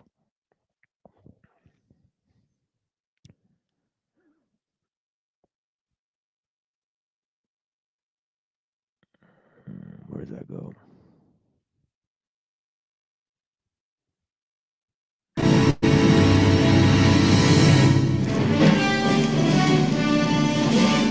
America held hostage, day 182, a special report. That's right. On any beat we sell. Don't put your money on bail. Put it on full scale. Haha. never fail. KRS, I'd rather have 100,000 true heads by me than 1 million of your fake fanatics behind me. I keep it grimy, chase me, you will never find me. I'll take you out in 2 or 3 minutes, you can time me. You the dopest MC, I'll leave that ass sizzling. I'm giving more rhythm than gang rapes in prison. You small time, you ain't a pro. Yeah, you kick the raw rhyme, but you're showing your flow, that's all mine. Oh, silly me, if I call on my lyric ability, I'll bring it right straight to your door, free delivery. Get with me, now I spit rap, I represent peace and knowledge, but I will contradict that. Click a click clap. You don't want to battle me, you want to scatter away. I battle Monday, Tuesday, Wednesday, Thursday, Friday. Wait, let me check the schedule again. Saturday. I think you ought to follow your squad, they ran that away. These rappers be played out, spaced out, no format. Now why would you place your money on that? I drop more bars than sing, ching. Real teachers teach real things. I brings knowledge and skill. You should try to get with it. Challenging knowledge only means that you're ignorant. With the sword of justice, your throat, I'm sticking it. Gossip and scandal, I don't put my lips in it. Grow up, I'm moving like a U-Haul truck. You all stuck, cause you all suck. Forget the cut hops, your luck stops. I bring it to your buttocks with enough clocks. Yo, my squad is on it like Elijah Muhammad, but I'm God retarded, ain't no righteousness and there's harder violence. Hard as diamond, but I'm in the rough. Listen up, if you ever see me with the feds, you can better send the cuffs. Ain't no snitching nuts, bitching nuts, unofficial nuts. Everything we outside, you wish you was. Official thugs in the drug profession, drug connections, drug addictions. Still seeing the judge for drug possession. The 4 Ds, all these is more V's to either get big or leave and let live. We the best there is, TS. Ain't nobody else, we probably dove. Cause we all the way on top of the shelf. I'm locking your wealth with the master keys. Freeze, I'm trying to breeze. I'ma squeeze and blast the back of your knees. Just pass the cheese. Please don't test the toaster. My check will roast your body faster than Ferrari sets the roaster. You're getting closer to death. Reapers got a hold of your breath. You're going straight to hell unless you sell your soul for your flesh. You was posing the threat, now you frozen the bed. Minute ago, you was popping shit, holding your dick. Now what's the problem? You ain't nothing like you said on your album. I thought you was wildin', busting your guns and running the island. You wasn't violent, you was silent, trying to get college credits. Hypothetic, didn't take it out of the kind of aesthetics. I'm Dianetics combined with lyrics. My matureness is my insurance. Kill my appearance, I'm a shining spirit. You gotta fear it, cause every last gem is poison. You gotta cheer it, you can't win, you better join them. I'm head anointing niggas like the holy gospel. I'm the only vato local to smoke you with fire blowing nostril. Watch for the toast when you see it. You better draw yours. Born laws, calling the giant. It's all yours. Went from welfare to Bel Air, and hell yeah, I hold heat. With a license to kill like police, so don't sleep. The sun shines brighter than any star. Rap terrorists, bomb mics in the name of Allah.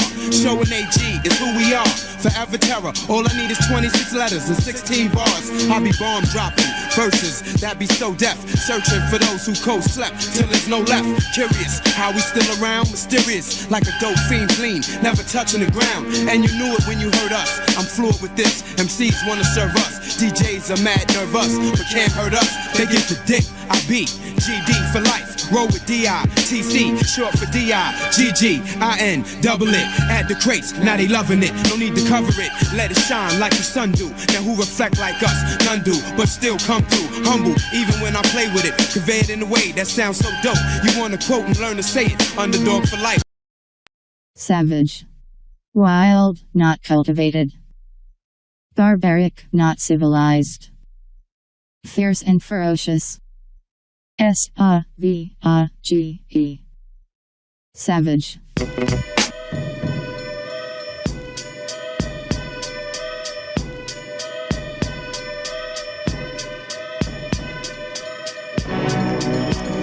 Yeah.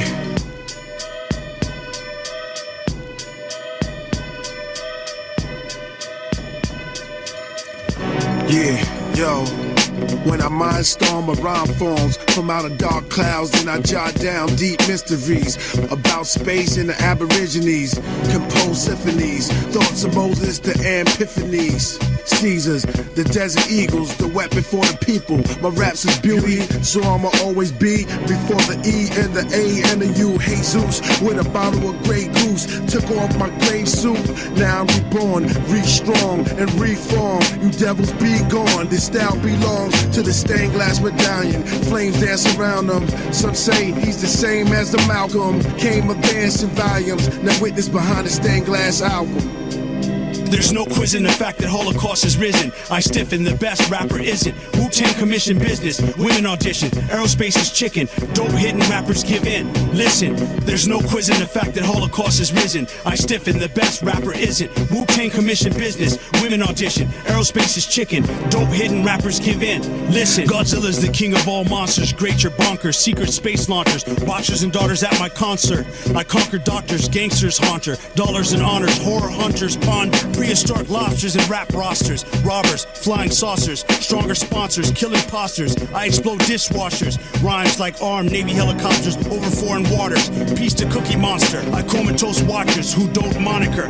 Mr. Commodore 64, the monitor auditor. Blockbuster, too popular for gossipers. Gobbler of astrologers, omnivore orbiter, gravity softener, explosion vomiter. An astronomer who used a barometer, binocular to kill a biographer.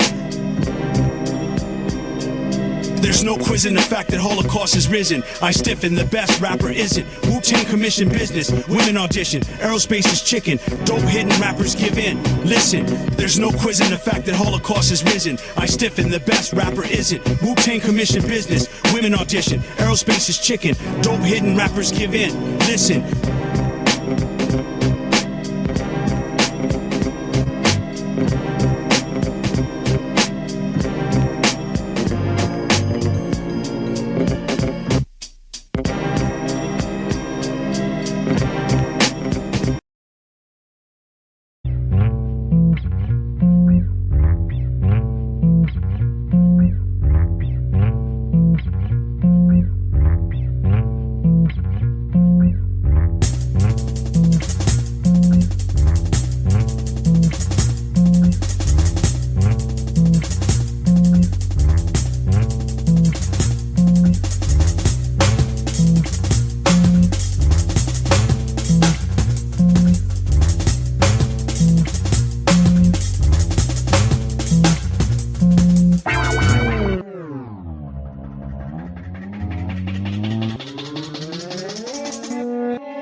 It's all mine, and your woman too.